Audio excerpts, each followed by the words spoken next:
Is it going on? I don't know if this is connected to the speaker, but hello and welcome to Dungeons and Drama Majors, the live stream D&D show where a bunch of us drama majors get together and play Dungeons and Dragons in our homebrewed steampunk universe that we have created ourselves. There we have a bunch of fun, shoot some bad guys, punch some things, flirt with NPCs, and have a crap ton of fun. Do that. Last time you flirt with every NPC. Last session, the NPCs were flirting with her, though. That is true. That is true. And me to a certain extent. And I was flirting with you. I flirt with the PCs. It's just the one, though. I flirt with you too. So before we get into the craziness of today and do a little bit of a recap of the last session that we had, any announcements, anything we'd like to say before we get started? Yeah, I cut off my beard. It's not here. If you can hear that skin on skin sound effect, that's because this is happening. That wasn't Emily's tech magic, just like vanishing my beard through OBS. It'll come back, don't worry. I know a lot of you have been commenting on our YouTube videos. I'm kidding. Anyway, that's my announcement. Anybody else? I'm trying to come up with one, but I think that means I have none. So, good. Yeah. Em, anything to say before we start today? No, but it's just that we're starting a little late. Sorry about that. We had some technical difficulties. That's why some of our cameras might look a little fuzzy, but we're here, we're going, and we'll figure it out. Okay. So with that, we'll get into a little bit of a recap of the last session we had here on Dungeons and Drama Majors. We began with the party off in the rail, the underground bar where the party was having a little drink before they headed off on their sort of little bit of a side mission they're on right now, where they're doing some stuff for one of the gangs of New Eden, Fontaine's boys, and the party headed off and joined up with Fontaine's boys, cutting through the Black Emporium and getting all their things in order so they could head off to the aviary where they could meet with Fontaine and her crew. Chatting with Fontaine, they found out a little bit more about what they needed to get done and headed off to the theater, which is where the party is currently. The theater where Booker's gang, one of the sort of bigger, a little bit more sinister of the gangs of New Eden, is gathering with a member of the Opiate, sort of this large drug-based gang ring that has begun to infiltrate New Eden, and a certain sect of the Opiate called the Faceless, who are these individuals who have been using this drug called Mask to alter their faces and alter their bodies, which allows them to sort of infiltrate throughout the various classes and tiers of New Eden and sort of sink their tendrils into various places throughout the city. The party snuck into this theater where the meeting was happening, and through a little bit of subterfuge was able to listen in on a little bit of the conversation that was happening between the Faceless and one of the higher-ups from Booker's gang. Crowley. Who I fell in love with last. Don't worry. Not like that. But Kale, how you played him, very, very, what do you call that? When you have compassion for someone? He's like empathetic. He was easy to empathize with. He's just trying his best. There you go. Isla, using a little bit of her telepathic abilities, was able to send a little message to both Ludi and Rex, telling them to meet her down in the prop storage room in the basement, where she had tried to sort of lure Crowley through a little bit of telepathic communication with him that she was trying to pass off as it being the big head guy. Go back and watch it. It's a really great little exchange that Isla had. I can't do it justice. But turns out they were not going out the front way towards the prop storage. Instead, they went through a back way, which Isla was able to follow them through, and watched as a number of the Faceless transformed themselves into Crowley and his two cronies, and then followed them down into the basement, where they led them off onto a different route that the party had not explored yet, and ended up executing both Crowley and his two cronies, and sort of taking their faces, using their drug mask to sort of allow them to copy the physiques and the voices of these three individuals that they had brought in. and then began to drag them into the prop storage room where Rex was waiting. Everyone's invisible, by the way, and everyone's still invisible. I was following behind them.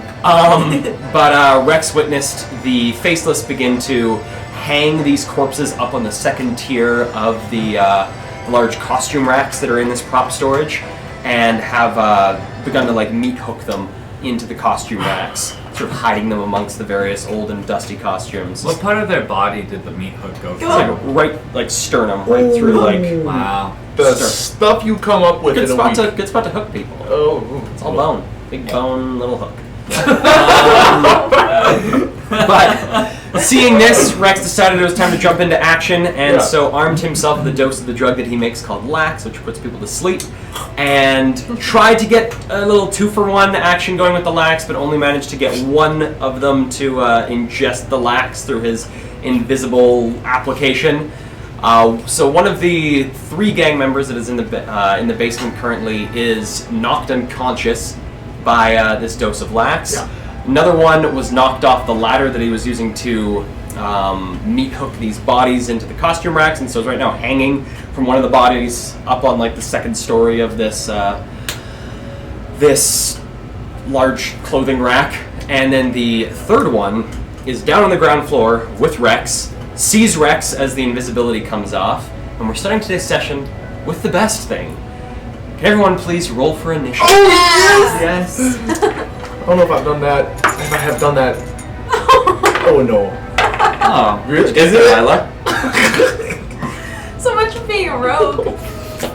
What is it, a 1? Yeah. Oh. Okay. It's okay, you're upstairs. Yeah. You're not, No, you're it not makes in the... We want to see the real combat happen first, and that's gonna be us, because you rolled really high, right, Lily? No. Well, I'd be lying if I did too. If I said I did too. Alright, so as far as initiative goes, 20 and above. Yeah. No, 20 and above? Okay, between Well, we could fudge it. between 15 and 20. Could also fudge that. Okay. Oh boy. None of us? No, sir. Fail. Between 10 and 15. Yeah, that's me. 12. 12? No, really? Okay. I took it with a 12? Good God. Between 5 and 10. 9. 9? Okay. Right below. Oh, really? Yeah. Oh, whoa. Not 1 though. But yeah. That's a big bonus. What did you get in? 5. Okay. Alrighty. So, Isla, I currently have you in the initiative, although you will be sort of acting on your own sort of like sub-initiative with the things going on upstairs, because you are not in combat currently. But should you come downstairs, this is the order in the initiative that you will be active. You get 6 seconds of roleplay each turn. Yes, So you're supposed to I'll be really timing you. fast. I'll be timing you every single time. So Oh. be prepared. Here we go. Time's up. But since we're going into something like that, we're gonna put on a little. Don't know if this can be heard since it's not on the speakers anymore. Do you want to pass me the speaker? I keep connecting to him, and he says that he's connected, but he doesn't make the music go through it. So, technical difficulties have been great tonight. I love technology. Yeah. All right. Well, now that we've got that set up, so top of initiative here. So Rex has just applied this dose of Lax, knocked out one of the gang members that is on the ground floor. Has another one that has just seen him that he missed this dose of Lax on, and another one. It's about like 7 or 8 feet above you, holding on to the holding on to one of the corpses that has been hung up in the costumes. Right. However, as the rules have dictated, someone does get to go before you guys, and that is the one that is currently hanging on to the bodies above you. The one that is just clinging on to one of the corpses. Who had the ladder pulled Who had the ladder pulled out from under him, so it's now about 8-9 feet off the ground. Yeah. And That's convenient for us. Okay, good. sees you appear, sort of looks down after having this ladder knocked out from under him, sees you appear, is grabbing onto this body. Oh, Jesus! Hey! What are you doing here? And is going to try his best to drop down and land on his feet. So he sees my Black Dragonborn persona. He sees your Black Dragonborn persona. He sees your whole uninvisible self. You and me. Okay. Alrighty, so that's actually not very good. So you see him, he holding onto this body, sort of tries to like swing himself out from the costume rack, make it a little bit easier for himself to land.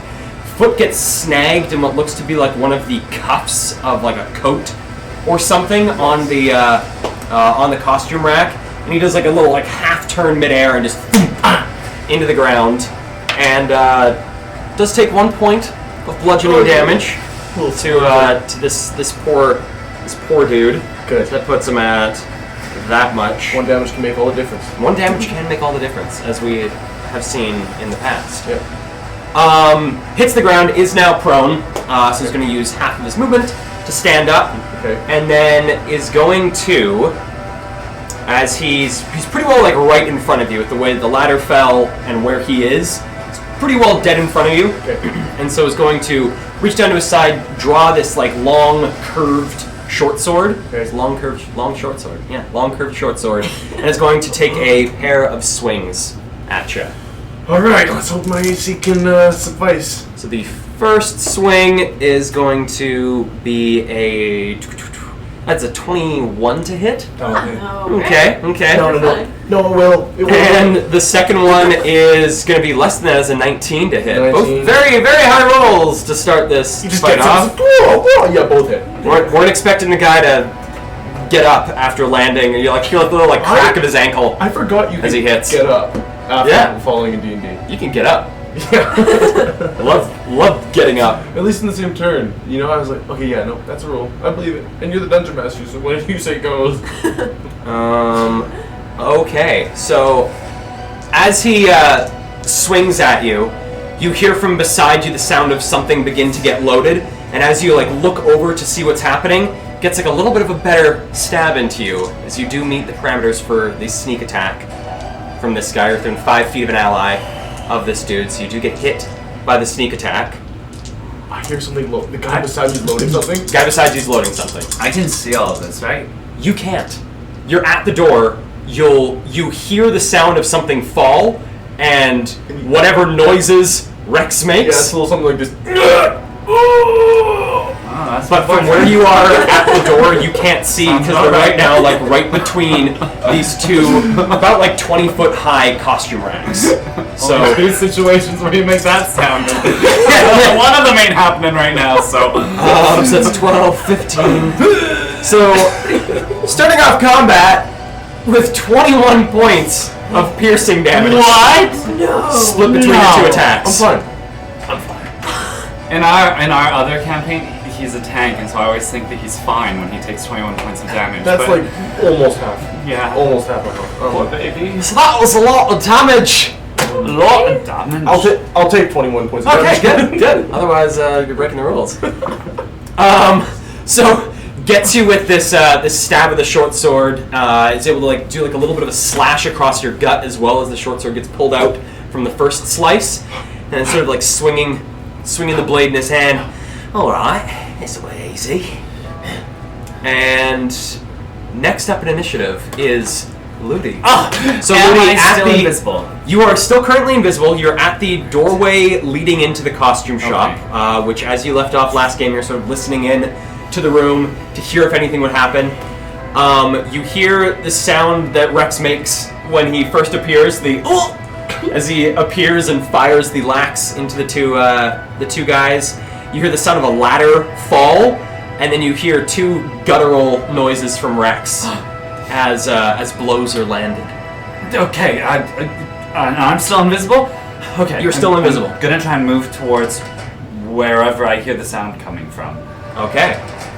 Do I remember that there was do I remember seeing a ladder? You don't remember seeing a ladder. Great, okay, I just moved to where I think I'm hearing the noises coming Okay. So it's pretty short distance from where you are to where like the fight is going on right now. Is about like 30 feet-ish coming in the door. So you're able to slip open the door, run into the room, coming to like the very end of this sort of corridor that's been made of these 2 costume racks.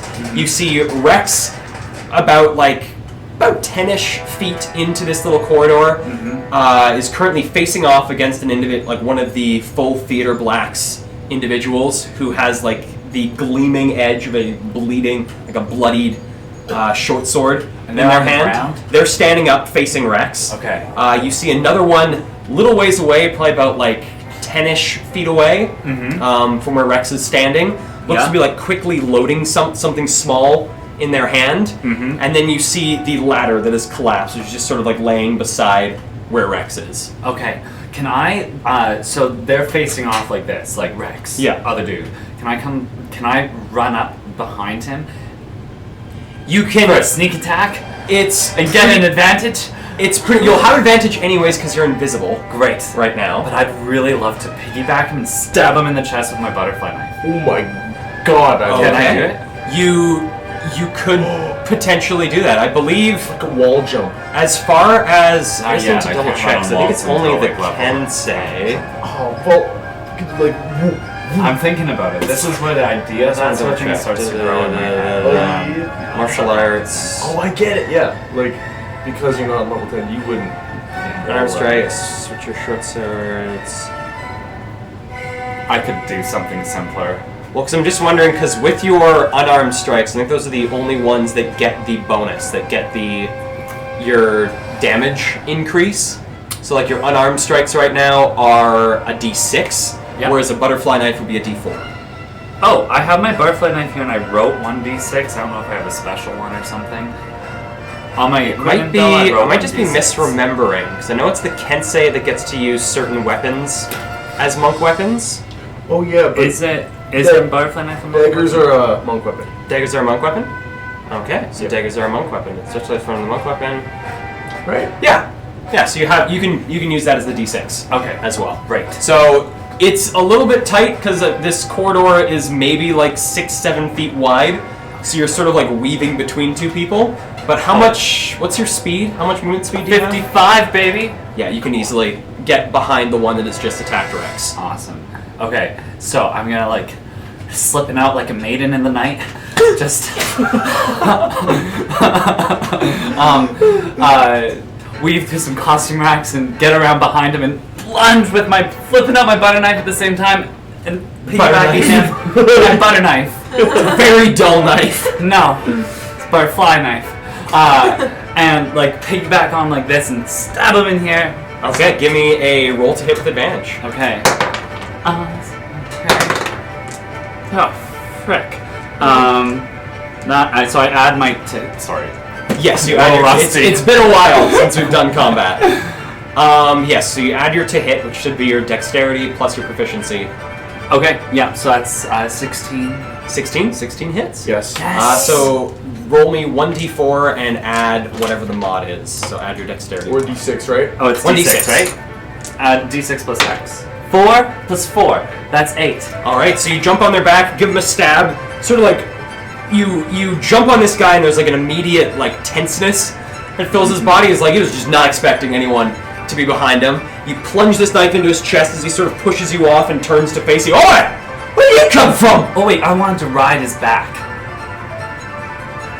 Like I'm piggybacking him. So you want to try. So you'd have to use an attack to grapple. So you have to use one of your attacks to do a grapple to do that. I see. Okay, I don't want to waste an attack to grapple. To grapple? Okay. Never mind. Okay, I just am like Dracula instead of a piggybacker, and I'm like, hello. I'm like, hello. Please say Ludi actually went, hello. No, Ludi said, not my boyfriend! Whoa, you gonna yell? No, I'm not. Okay, cool. Because I've been noticing they haven't been talking too loud, have they? Like they've been like, oh, who are you? But like they haven't been like screaming, hey!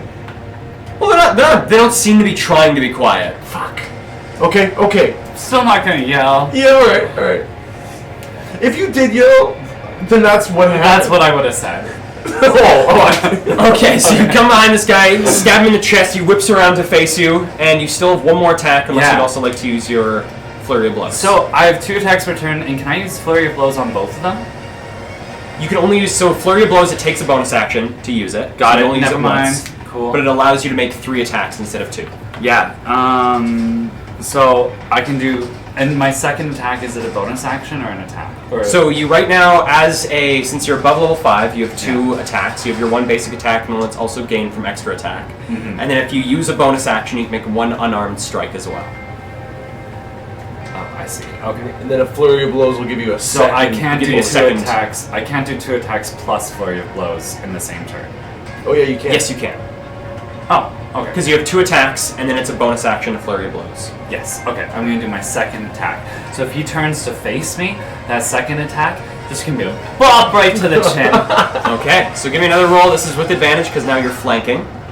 Ooh. Because So we're on either side of him. I Yeah, totally because planned the that. first attack you drop invisibility, so you no longer have the advantage from invisibility. But now, since you're flanking, you still keep the advantage. Awesome. Let's stay in this position. Yeah, yeah. It's helpful. Pincer maneuver. Totally. Okay. Come on. Oh, Give well, me that 20. Give it to me. Nat 20! Yes! Okay, so roll me, You gave that to me! roll me gave the it to me. roll me a d6 and then add your mod, and then you add 6 to it. So you add the max of the dice. 4 plus 4 is 8 plus 6 is 14. Yeah, it is. 14 Yeah. points of damage. Addition. That's the real. Nice. Can I just demonstrate on you? Yeah, yeah.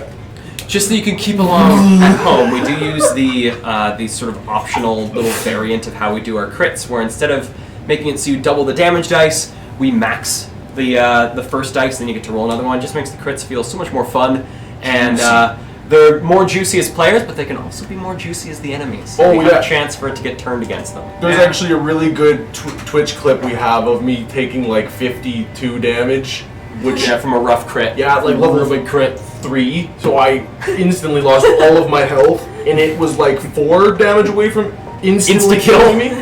Because That it was, is Rex. yeah, it was a Oh. spell crit. It was inflict It wounds. was inflict wounds, or yeah, inflict wounds. at 3rd level or something. They Ugh. crit. That was and, rough. and I was like, ah! Yeah, it was fun. Yeah, crits. Good work, boy. Okay, so that's your second attack was the crit. So you bop him in the face. You feel like this crunch underneath your fist, and as you pull the fist away, you can see like the guy's nose is like twisted sideways, and there's just like this like thin stream of blood. Yeah, I pouring don't down the see side that of his because it really face. hurt my fist. Okay, yeah, flurry. I'm gonna do a flurry of blows. Okay. And do I need to roll for this one? Yes. So it's another. So now you make another 2 melee attacks, and these are both unarmed strikes. So they're both with your fists, which is the same damage dice and all Or the same. my foot. Or your foot. It'll be a foot. Oh yeah, kick him. Okay, with advantage again? Yes. Tight. It's gonna be another nat 20. No, it's not. It's a 13 plus 7. 20. 20? Awkward 20. 20 hits. Great. We're doing it. That's another d6 plus 4. Yeah. Yes. Yeah. Should be a d6 plus 4. Yeah. Okay. Whoops. It's gone. 6 plus 4 is 10. 10. Jeez. Let me get that.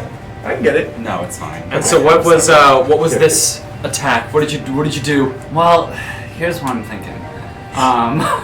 The problem is I really want to kick him over with my give him a good I cannot demonstrate in this setup. Want to lift that leg? But yeah, like a high kick to the sternum and try to knock him prone. Well, he'd have to make a save or whatever. But I want that to be my finishing blow. Okay. Oh my God. Well, as you're So I'm torn. since you are the way of the open hand, Yeah. whenever you hit a creature with one of the attacks granted by your flurry of blows, Yeah. so both both of those attacks, because they're both flurry of blows attacks, you can either try to knock them prone, try and push them away, Yeah. or stop them from taking reactions. Okay.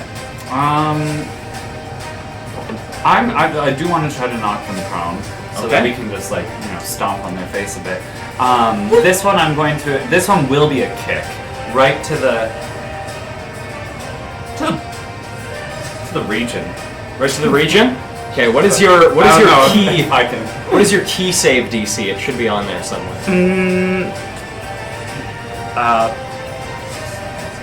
What is this? It's 14. It's 14. Mm-hmm.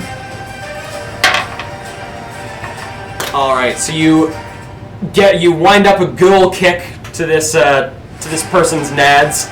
You kick to the crotch, and then realize there's nothing there. It is smooth. And so they crumple a little What bit. species is this? They appear humanoid. Like what race though? They this Oh. this looks like it's a human Oh, man. it's a lady. But that would still. Wait. Maybe one of the perks of being able to alter yourself is that you can alter yourself to just not have that weak point Well, in your body during a fight. also. Pretty well, it's just a fancy way of saying makes the same, so doesn't roll over in pain. Okay. Okay. Well, I'm gonna go for another one. Our heads were filled with questions. Who are these Gonna masters? go for another what do they do?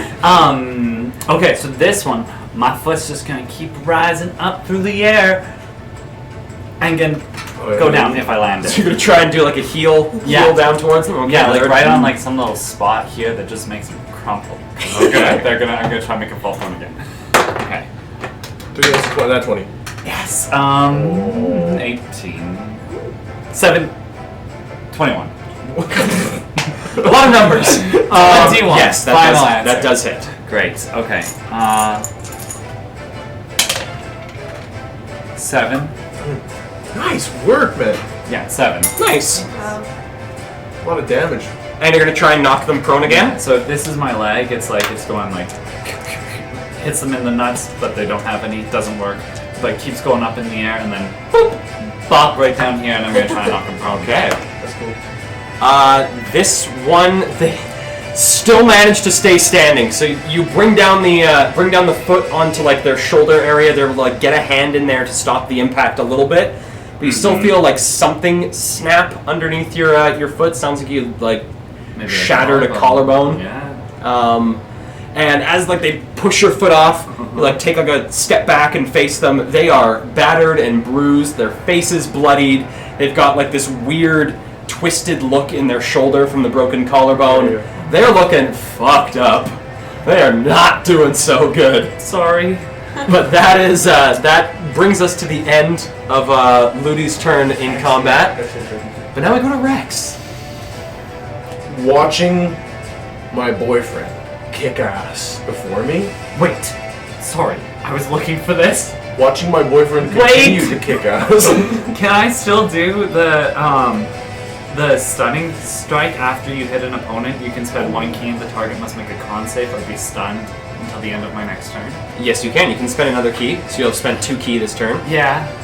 Maybe I'll spend less key next turn. But it's my first turn back in combat, so I'm just gonna go all out. Okay. Con save, baby. Major Con key. save. Can you come back from that collarbone blow? I don't know if they can. Oh, that's a natural 14. So that auto saves because your DC is a 14, right? Oh, it is. So they do save. So you love me. Although they're at the brink of death, they're very good at saving. So if I got more wise, that number would go up. Yeah. Yes, it would. I'm going to attempt to get more wise. Great. That's Pulls out a little my turn. notebook, like writes that down. Get more wise. How to do. So now we jump to Rex. Rex, what would you like to do? As I said, watching my boyfriend kick ass before my very eyes, like coming out of nowhere, turning uninvisible, hello, and then just boom, boom, boom, boom, boom, boom, boom. I like watching this instead of like something popping up. My shield pops out with the bonus action. I'm gonna use that to open it up, and then I'm going to like turn my cane and then leave it like on the floor and draw the sword out of it, and I'm gonna attack twice at this guy. Okay, so another 2 attacks with advantage. Yeah. Zing, zing, zing. Okay, 13 plus, this is my charisma. That's a 19 to hit. 19 does hit. Yeah. Okay, that's a D8 plus 6. Wait, no, not 6. How much? Plus charisma. Slash, I was taking a bath. Plus 5. Okay. 10 piercing damage. I just go for it in his back now. Okay. So stabbing in the back, you now looking at this guy, Ludi, very beaten up, broken collarbone, broken nose, and you like see them arch their back, and there's like this like little blade that just like shoots out from a rib, and as you draw the blade back, there's this gout of blood, and they sort of like turn around holding their wound. Oh, that ain't very fair. Weren't expecting Rex and Ludi, were you? What? What? Wait, is he? He's not dead. He's so almost dead. And there's a guy beside him. Guy beside him that's like just finished loading a gun. then what are you also not expecting this? And I want to stab him again. Try to kill him. Try to kill him? Okay, give me another roll to hit. I think he might be expecting that this time. I think he might be expecting It is his like 5th blow in a row. He's taken 5. This is his 5th blow in a row. 19 to hit. 19 hits. Okay, wait. Also, I just want to make sure. Oh yeah, I can also do that next time. And then, max damage, 13 piercing damage. Nice. Expecting this, and I stab him. You stab him? Yeah, stab him in the chest this time. Is he like? Is this a killing blow? This is the killing blow, but this isn't the killing blow. What do you mean? Oh, I get you. Well, I'll tell you how I kill him though. Okay. After he turns and he looks at me, if By piggybacking off of my damage, that's how. I know a little bit, but don't worry, we might get it. We might win this one. As we could style it together. Turns to look at me, I'm just going to look for that soft spot at the bottom of his chin and literally just aim my skinny cane sword and just try to pierce into his brain. Okay, so you stab up. There's the little burst of blood from his mouth. He sort of goes rigid, and as you withdraw the sword, body just crumples to the floor. And as it crumples, I'm going to draw the fucking accursed specter from him. Okay. He slayed a humanoid, and I want to use his spirit to fight the last guy. I have the specter stats, so I can control him. But if you look him up, you'll see. I think they act on my initiative, but I'm also willing to just roll to see when they come in. Let me just pull it up here so I have it. Remains in your service. Break hit points. Can cause a spirit to rise. It doesn't say that it acts on your initiative. Cause this. Spectre appears, gains temporary hit points, you'll have to roll for initiative for the Spectre, which has its own turns. So you roll for initiative for the Spectre. Big roll. Same rolls. Oh. Plus its dex, hey? Yes. Plus 2, a 9. A 9? Okay. Is that me? Is that my initiative? That is your initiative. That's funny. Can I go? It can go. Oh, shit. So it goes immediately following you. After stabbing in the face, I let it fall off my blade and I pull this specter and I say, Spectre, enter stage right. And then the specter, like a Death Eater, just floats over and I'm going to use its life drain. Okay. On the guy who hasn't actually loaded something. You can summon Death Eaters? Kinda. It's like... I don't remember this from last. Oh, yeah. It was the one that I, helped... It was, around when I went on the boat, and I've done it before. Maybe you weren't around, though. Maybe Ludi wasn't around. Yeah, maybe. But I've definitely... It's not it's not a Death Eater. I mean, sorry, Rowling. I'm not gonna steal your stuff. It's a Spectre, an accursed one. So this one, I'll hover over and make an attack, but not at advantage. No. Unless it floats around to get a flank. There's no one in melee range. Okay, cool. Of this guy. Plus 9. Oh. 14? 14 does not hit. Okay. So it sort of goes towards him. The guy just looks at this thing. What the fuck? And takes a step back as it. And just gonna kind of wrap around it so that it's now behind. Okay. Yeah. Him. So from there we now go to this dude's turn. Which he loading this gun, points it up towards the sky. Well, guess you might need some help. Boom! And fires a shot of what looks to have been a dragoon that he pulled out from one of his 2 pockets on either side, and fires it up in the air. Just a spray of bullets covers the ceiling. There's a little bit of dust and grime that falls down, and Isla, from the room that you're currently in, from the Leeds change room that you're currently in, you hear a very muffled come from somewhere in the theater. And as he points this thing up, shoots, sort of lets the gun drop, pulls out a short sword, and prepares himself for whatever is to come. In combat banter, I say, you're just wasting your ammo. That's what you think. Oh, he looks pretty good with that Ludi. Get him! And from there, we now jump to Isla. So 6, Isla, you are currently 5, 4, Just kidding. You're currently in the lead actor's change room, which is where you ran into both this person who seems to be like a little bit of like a higher ranking Faceless, and then Nefira herself, the sort of leader of the Faceless. Nefira has just shapeshifted into Crowley and pretty well like just left the room. And you're now left in this room, just you and this one individual who's now sort of peering a little bit around the room and has walked over to the vanity that covers the entire eastern wall of this room, and is sort of checking themselves out a little bit, like adjusting things. And you see, like as they're moving hair and as they're sort of like fixing eyebrows, you see them like actually begin to like shift and change a little bit as they're sort of primping themselves. And then you hear this muffled boom, and you see them kind of like look over their shoulder and then look back to the vanity and keep primping themselves. What would you like to do?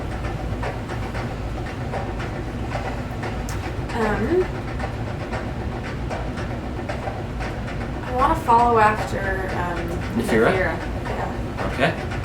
Oh boy. So entering the hallway that you had come down with them, coming back from backstage and heading into this sort of backstage dressing rooms area.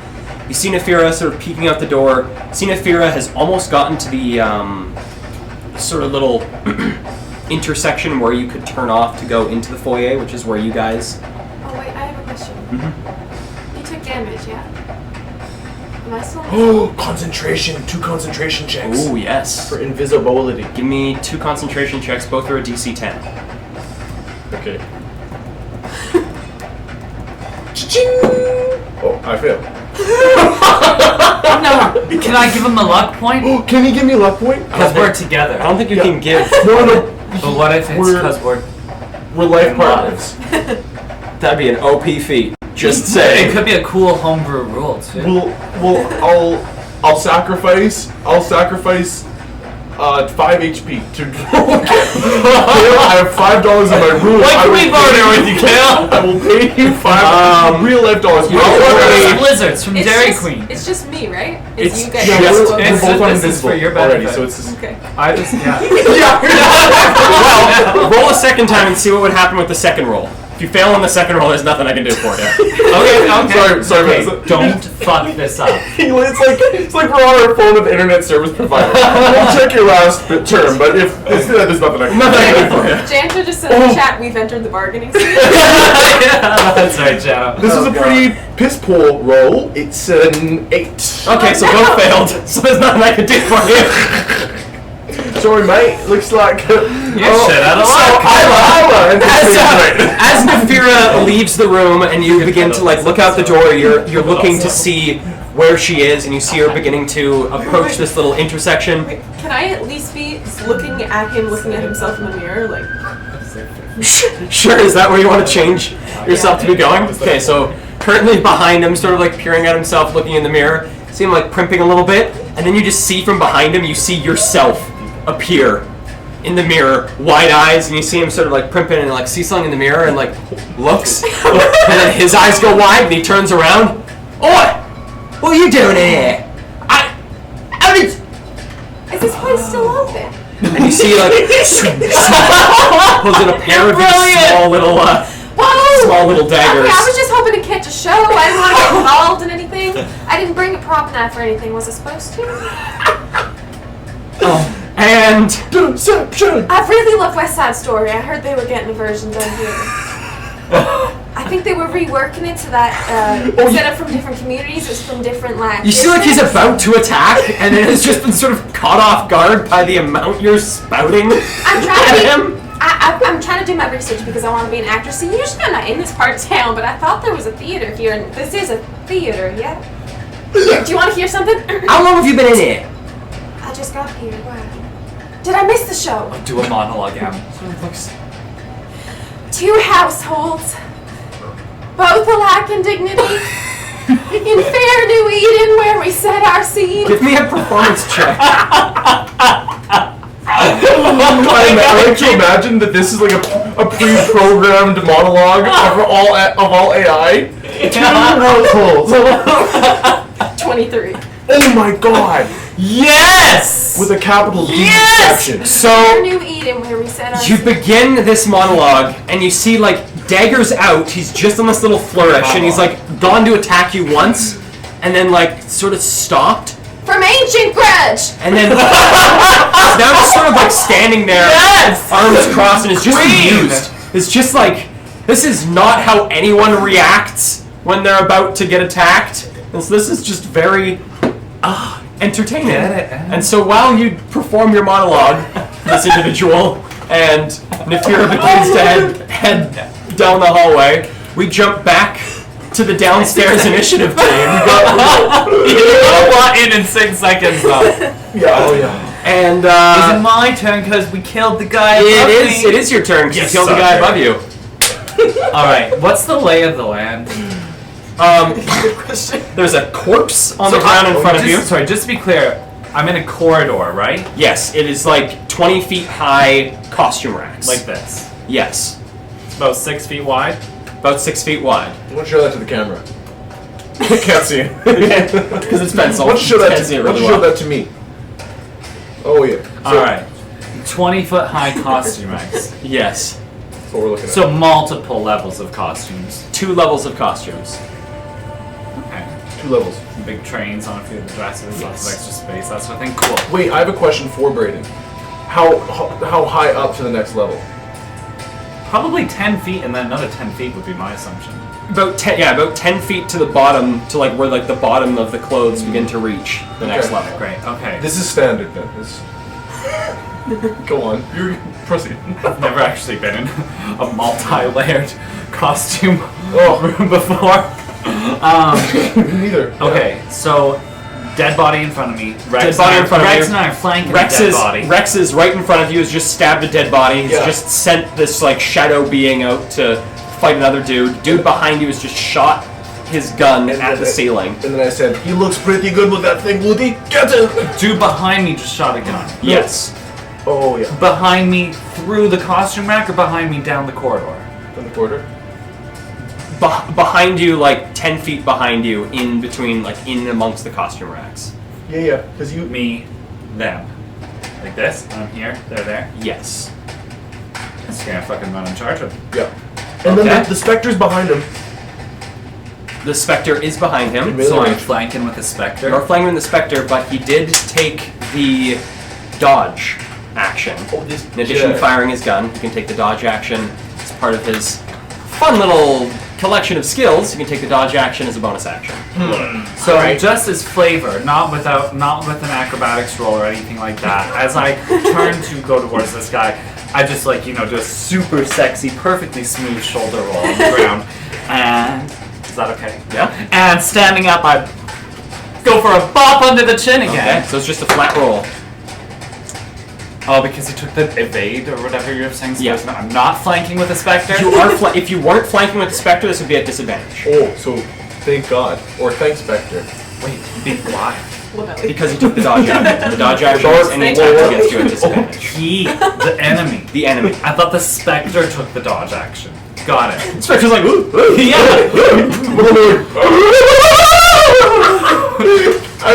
I would want the Spectre to do that, but we're trying to be incognito. Even though that guy just went. Yeah, I didn't yell, not my boyfriend. Yeah. Well, I'm pretty sure that this bop on the chin lands because that's a whopping 24. 24 does hit. So give me damage, so 1d6 plus 4. 6. 6? Okay. It's a 2 on the dice. That's It's all good. This music is actually popping. Sorry, I can't hear it and listen to music. Okay, so your first attack, you get him in the chin. Yeah. Sort of like tries to get out of the way, and you're able to like just like clip his chin as he's sort of moving. See like a little bit of blood spit out of his mouth, but otherwise seems to just be like very focused on trying to evade your attacks. Yeah, so I'm gonna go again for another attack. Okay. Give him the elbow. Give him the bow. That's 16. 16 hits. Great, so I'm gonna grab him by the back of the head and bop him on my knee. God. Okay. I So love give me that. 1d6 plus 1d6 plus 4. 10. 10. Okay, so grabbing his head, you feel like a little bit of resistance as you grab his head and you're able to smack it into your knee. Sort of pulls it back. There's like a little bit of like a bruise on his forehead, but little bruise. he's still looking pretty fine.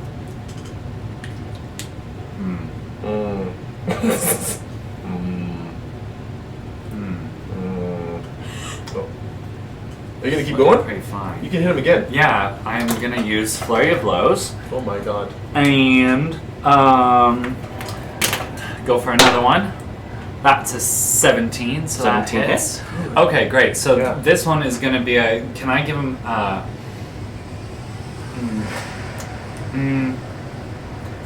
Oh man, I didn't think about this.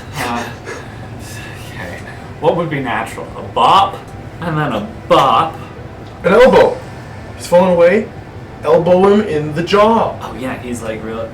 No, I'm gonna kick him in the balls. Balls? Yeah. 6 again, so 10. 10 points of damage.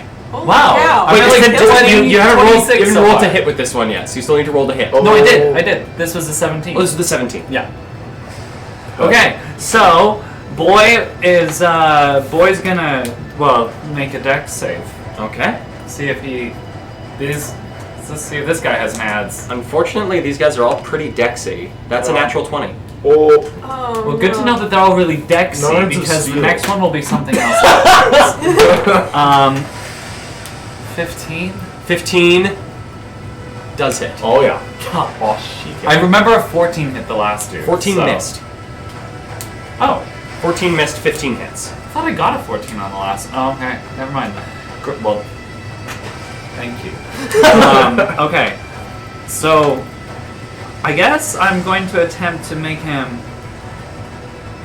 So if someone is Jackson. What? If someone's Dexy, they're probably not strong. Yeah. That makes sense, D&D wise. Or they're probably Not not constitutive. strength. Strength. Strength. Yeah, you're gonna knock him back. Make a strength save. Or. Be pushed up to 15 feet away from you. But then we won't have the flank. Then we won't have the If flank. you push him through That's the spectrum. true. But then if you push Target can't take any reactions. He just can't take any reactions. Okay. He doesn't have to check. He just doesn't get any. And that's because this next one is a super weird, zingy, like. Oh. Sorry, that was probably too pingy on the mic. Oh. Anyways, like a boom. Was to it his okay? head, so he can't take Was it any pingy? reactions. Give Let us know. me the damage. Give me 1d6 plus 4. A 6 again! Jeez. Oh my god! 36 points of damage in this. So whole time. ears Look at ringing, that sort of roll. stumbles back a little bit, is looking very, That one. very dazed from Yeah. this attack. And I'm sorry. So what does he can't take any? That worked. Yes. That one, like, he can't take any reactions one, that one, they don't make a save. Yeah. They just can't take any reactions. Sucker. So from there, we go to Rex. Okay, I think I might secure your kill again. I have the opportunity because he's really far. Oh, but he's still dodging, hey? Still dodging. Can I move up to the space beside Ludi in this hallway it wouldn't provide me a flank, would it? No, it wouldn't. Also, it's starting to get pretty tight. Okay, cool. Do I have a penalty against attacking this guy if I shoot at an angle where I can see him out of range? If you shoot at him right now, he will get half cover. Or I could retroactively on my turn move out of the way. Is there just a way for me to get a little closer without being within 5 feet to shoot him without a penalty? Like, can I get kind of... With how tight it is between these, since Ludi is on one side of him and the Spectre's on the other, it's going to be difficult to hit this guy. Okay, well, that's alright. I think I'm just gonna run up and then make 2 attacks at disadvantage, then, because I don't want to have to sacrifice anything, or like, oh, but then I'd be making them at disadvantage anyway, with a ranged attack. Yes. But he'd also be getting AC cover, like half cover. he'd be also getting half cover. Okay, so the melee is the right choice. He's within 30 feet. He's within 30 feet. Seeing Ludi run up, I kind of like saunter up slowly behind, like watching him do all these things, and then slowly, as he gets that last clap in, I'm just gonna do like a spin move and go straight for the knee and slice with my sword. Okay. So it's at disadvantage, right? Yes. Okay. Ooh, 7 and a 13, so 7 is actually 15. 15 hits. Okay. D8, 2 plus 5, 7 damage. 7 damage. Okay. So hit him get a good slash at his knees, and he sort of like buckles a little bit, but is still standing. And then seeing him buckle, I'm gonna try to do the same thing. I'm just gonna like slice up like a fencing sword, kind of try to slice up at his like neck and face. Okay. 18!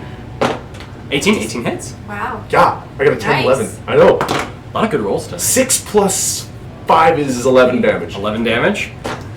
Still standing, So- but very bloody. So has slicing- been cut up like crazy from like a couple of slashes. He's now got like the one bloody line up his chest. Yeah. Like leg is starting to bleed as well. Got a number of bruises There's from Moody. stars. There's stars. There's little birds tweeting around his head. And I have a bonus action. Use it. I can't really. I could waste that, but I don't want to. This is useless. Could be nice though. Actually, yes. I'm going to cast Hexblade Curse on him. I should Okay. have done it before, but after cutting him, I then just like take a step back and like point my sword directly at him, and just go. Oh, I'd say in Draconic. Yeah. Let's say that. God Lamar. And then like I'm assuming that we do that thing that we talked about before where I match Yeah, you their can heart rate. match their heartbeat. So it's like a pretty fast-paced heartbeat. Cool. And it just gives me it allows me to deal more damage to them when I hit them. Unfortunately, I should have done that before. And yeah, I should have. Yeah. That And should always be like a go-to. I know, but I get it. It's like once Top per priority. short rest. I didn't know if I would need it, but now I'm gonna do it anyway. Because you said don't waste the bone. It was you actually who inspired me. Anyway, so matching the heartbeat, and I just kind of like step back and feel his fear or his like a little bit. I feel it too, and I also get his No. heartbeat. But I'm just like I hold like the sword in like pronation, and then slowly I just like turn the blade like this as I'm waiting. But as I'm doing that, is it the same initiative? Do I get my Yep, Spectre gets to attack. Just a flat roll. the specter just and kind of like comes in as if it's like a shambling zombie, and then tries to wrap its arms to drain its life. Flat roll, you say? I want to use this dice. It's gonna be a nat 20. Oh, wait, it's not. But it's a 24. 24 hits. Yeah. Okay, so according to my sheet, it is 3d6 necrotic. Whoa. Yep, 3d6 necrotic. 5, 4, 5, 14 necrotic. Okay, Wow. so sort of Nice. pressing its hand into the back of this guy, he watches the guy's face just starts to like darken quite a bit. Eyes begin to sink in. You see like the like cheeks begin to suck into the face, and it's sort of like left with this very ghastly, almost like just skeletal complexion as he crumples to the ground. And I restore 12 HP for the kill. There you go. And I go.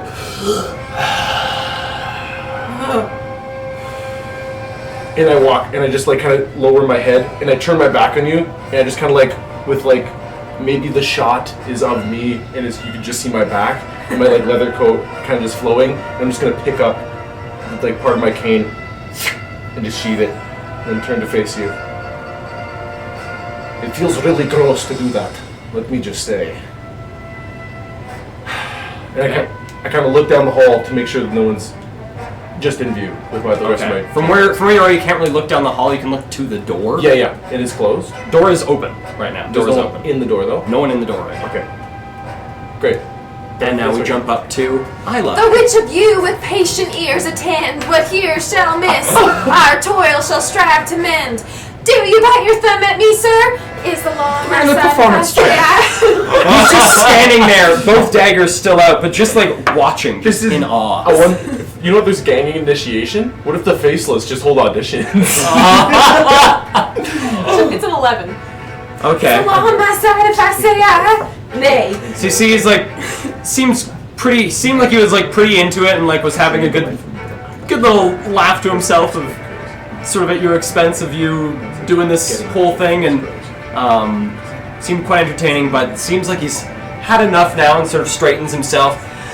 All right, well, I can either say the easy way or the hard way. Which way you want?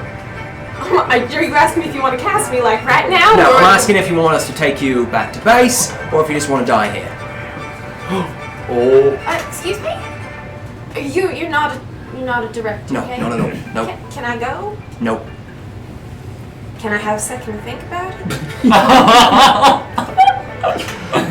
What don't you understand about the situation? Like, you do realize that you're in a room with myself and someone who I believe you listen to the conversation of. That may be the only reason that you Who's pop here? up in here invisible. Sorry? And then he makes an attack against you. No! Oh! You played dumb too long. I know. He was getting. I think they were dumb to some. Yeah, he just wants to hit someone. Kale's bloodthirsty. And I would Apparently. too. Because So that is His attack a doesn't 23 to hit. Yeah, that'll do it. So pulling out this little dagger. Oh my god. I can find my d4. yeah, 21 damage. Girl. Only the one. Down 2 attacks. So deals. What is that? 7 points of piercing damage and 5 points of poison damage. Oh, This dagger stabs into you, and that is pretty well all that he does in your initiative there. But now you Come are. up to me and stab He has come up to you and stabbed you. I'm gonna. Ow! What do you not understand? That's so mean! And then I'm gonna stab him with my dagger. Okay, well that is the end of that initiative. I don't get my turn? You had your turn. You were trying to convince this guy to stop. That was like the 6-second bit. That's why I only got 1 attack against you versus the 4 that he usually gets. Okay. However, downstairs, what would you guys like to do? So, we're out of rounds. Sort of. You guys are sort of in the same thing that Isla was in upstairs. We have, like, now a turn. sort of like a turn's worth of whatever you want to do. There are 3 dead bodies in this room, right? There are 2 dead bodies and someone conscious. Yeah, I point to say, Alex, that mother father. Oh, okay. He'll wake up in 4 hours. Okay. We've got the time. Okay, I think we should get back upstairs and see what's going on with Isla. I could teleport us there. She sent us down here to get Crawley, but I saw them kill Crawley in the other room. What? Yeah, that's not Crawley. The one that was in here that looks I like saw him. Crowley. Yeah. No. Yeah, no, that's not him. Wait, let's just make sure we got the name right. Crowley. Crawley, Sorry, fucking whatever. sorry, it's Let's just- get upstairs you and know- find And Isla. as we're running, I said, "You're always getting on my ass about common language pronunciation. I thought you might want some too." Well, it's hard to, take language tips from someone who speaks it as a second language. I guess. Well, babe, I like to try. You always say, "The least you can do is try." You say that all the time when it says to come to No, communication. this is your problem. You are Exercise. always putting words in my mouth, Rex. So you guys start heading upstairs. We are going Yes. towards. Where are we going? We're gonna go the same path that we walked down invisible to the lobby because that's the only way we really know how to get out. Okay, so Wait, heading up can you the make stairs us and heading towards invisible the lobby. again? I don't want to. Well, Oh wait, sorry. can you make us invisible again? And with my shield out, I put my cane away, and I'm gonna summon. I'm just gonna pull out my blundergoon. My blundergoon. I have that. Wait, no, I summoned it. I need to summon it. I believe your Blundergoon is physical right now, because if you used Charisma on your melee weapon is your That's right. hex weapon right now. That's right. So it is just anyway. As I pull it out, preparing for something, I go. We could. We're getting close. I could turn us invisible, but I want to save that slot just in case something really bad happens. Let's just keep it sneaky and cool. Okay, so you guys begin to head up with your guys' movement, and sort of using the turn of movement. You guys get about like 75% of the way up the stairs. You guys are like heading up the stairs of this little stairwell that will then exit out into the hallway that you can then go into the foyer from. Could we begin covert movement? Sure, you guys want to try and be stealthy? Unless that'll like slow us down. Not really, no. Okay, great. Yeah, Give me a couple stealth rolls. feeling Cha-ching! feeling sneaky. 19. 19. Oh, you smiled. You're still smiling. 24. 24. Oh yeah. Like lizards in the night. I'm the lizard. Okay. Maidens. So you guys begin to head upstairs, sort of beginning to head up the stairs. You keep yourselves sort of in like a little bit of a lower profile, listening to what's going on around you. Meanwhile, Isla just got stabbed in the gut. Wasn't very nice. Dude has sort of withdrawn the blade and is now looking at you, pretty just done with the situation. What would you like to do? I'd like to start with my bonus action. Can I do the Inquisitive I'm not insight gonna check? Yes. So you do insight versus their deception, I'm pretty sure. Which this guy doesn't have good deception. That is a 12. Oh, yeah. 18. Okay, so you can use your sneak attack regardless whether you have advantage on the roll. Okay, I'm gonna go. I said that wasn't very nice, and you didn't believe me. And then I'm gonna take my dagger out from under my skirt and come back around and try to get him on the side here. Give me a roll to hit. Okay. Oh god.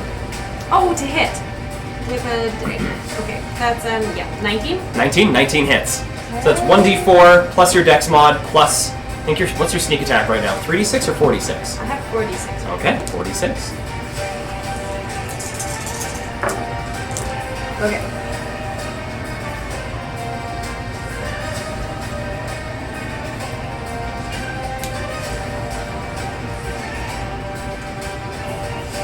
It's 26 points of piercing damage. Oh my god. Hey.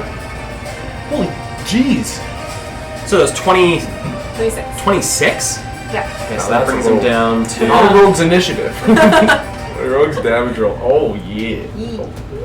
All right, so sort of like in the moment that you're able to like quickly decipher what like the best spot to go is, you pull the dagger out from underneath your skirt, go for one bit, and as he like brings one of the daggers down to parry it, sort of do like a little twist and you're able to get it like right underneath one of the ribs, and it sort of goes, and there's just this like gout of blood that comes out of his mouth as he like pushes your arm away to withdraw the blade from him.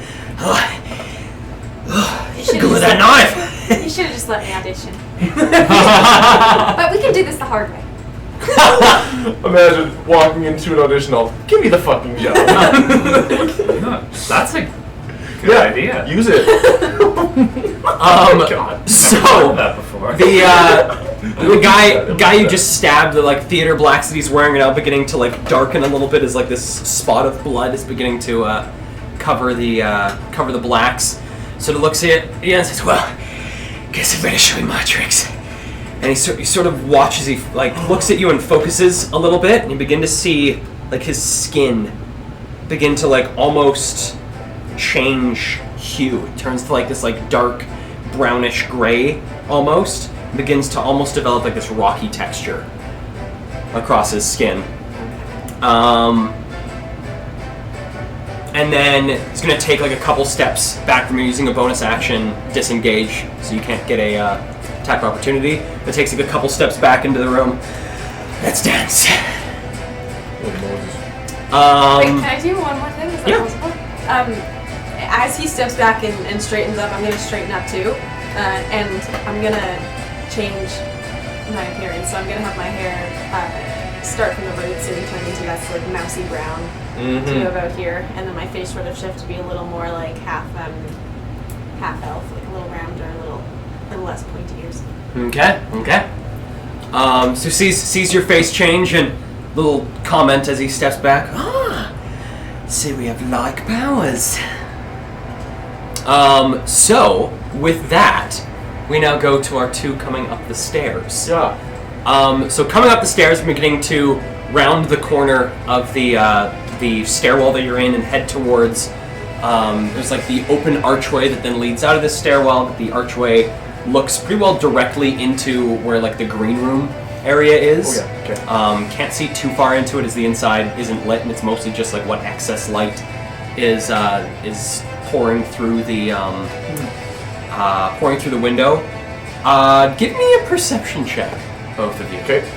That reminds me, I'll probably at a point sheath my Blundergoon to hold Ludi's hands so that we can go through together because of darkness.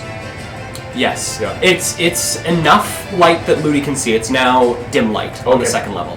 Okay, great. So Ludi can like sort of make things out. I'll actually put Blundergoon away. Also, it'll just make too big a bang. But my perception check's a 10. A 10? Mine's a 6. A 6? Okay. So peering around, sort of like trying to see if you can make anything out. You don't see anything, but you do hear the sound of Above us? coming your way from down the hallway. Oh my god.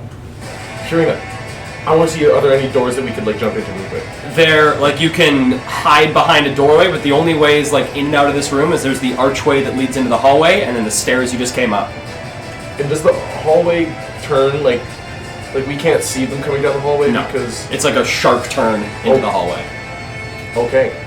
And we're in a pitch black. We're in a darkish room right now. Darkish room right now. Wait, have we been in this room before? When you guys came up to the second or to the first level the first time, these are the same stairs we used.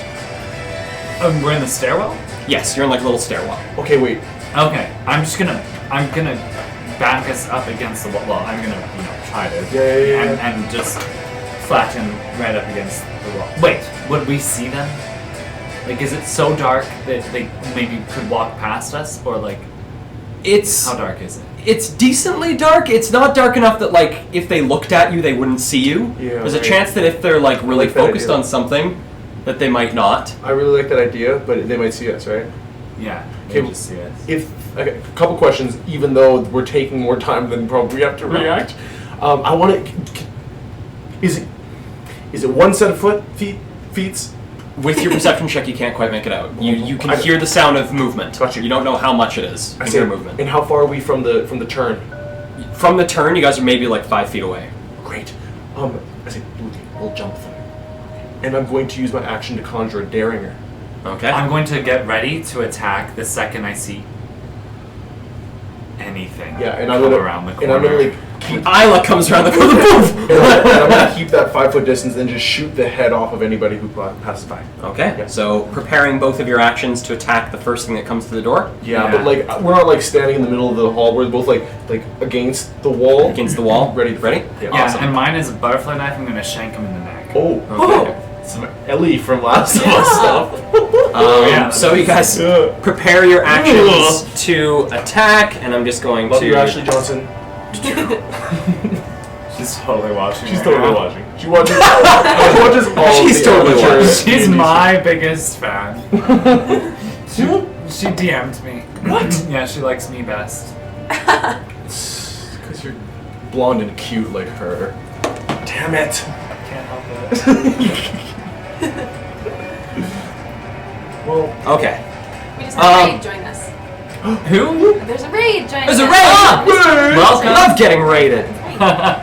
Welcome to the stream. We are currently in the middle of combat. Things are crazy right now. We're in a theater. We're in a theater. People are getting stabbed. Isla tried to audition for someone, and it didn't work. She didn't get the part. showtime.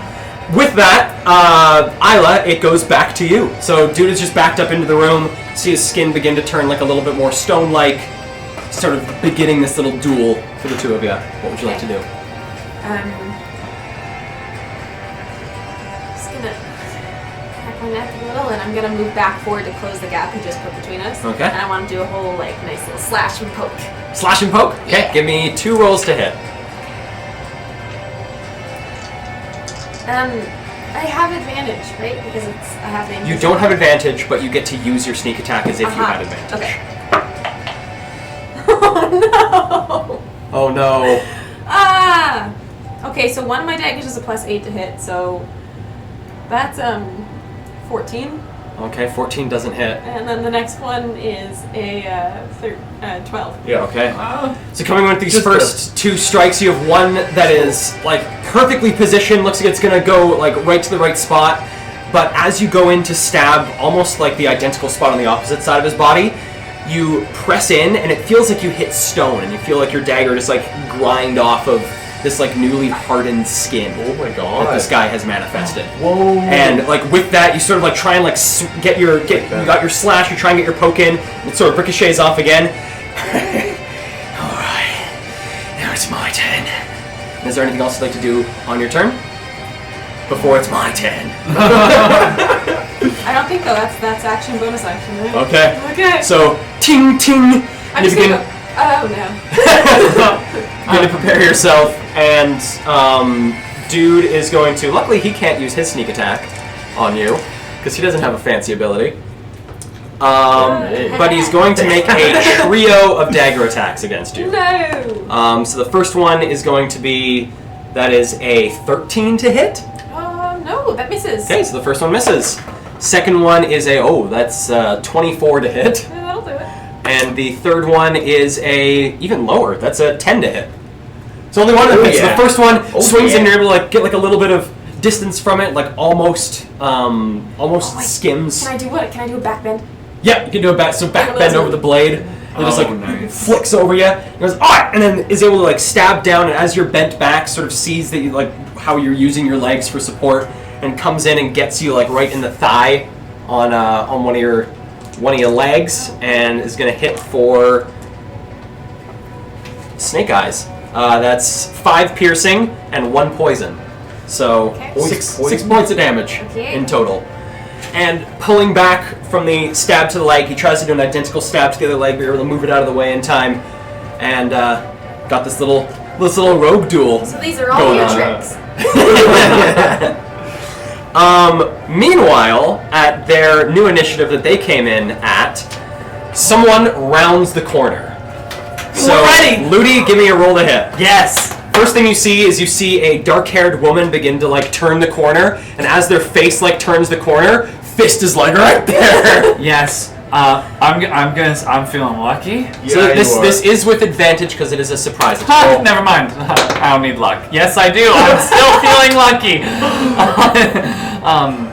Can I do that? I believe since lucky isn't advantage, you can choose to add it to any roll, even if you have advantage. So because it's advantage, can I roll 2 more times? No, so you just roll an extra dice and you can choose to use that one if you want. Yes. Okay. Great. Awkward 20. Awkward 20? Awkward Yeah. 20 hits. Nice. So give me 1d6 plus 4. Okay. 5, 4, 9. 9! Yeah.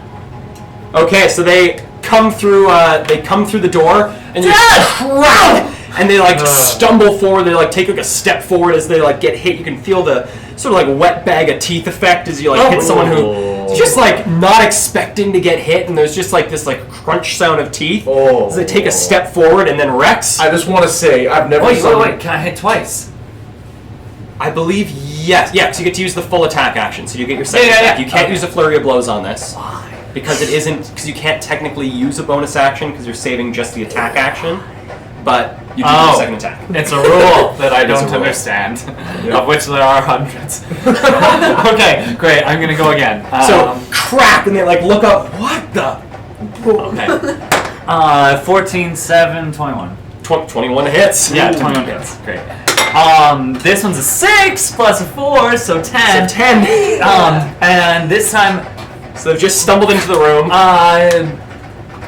can I do the old Yeah, you can do the knee bop. Boom! So punch, they like turn. What the? Poof! Oh! And like pulling back, they like take another step back. There's like blood coming down from underneath their hand. They open their mouth and you can see that like one of their canines is missing from the attack. So sorry. As they look up, and they like try to draw, just in the panic, they try and draw a, what do these guys have?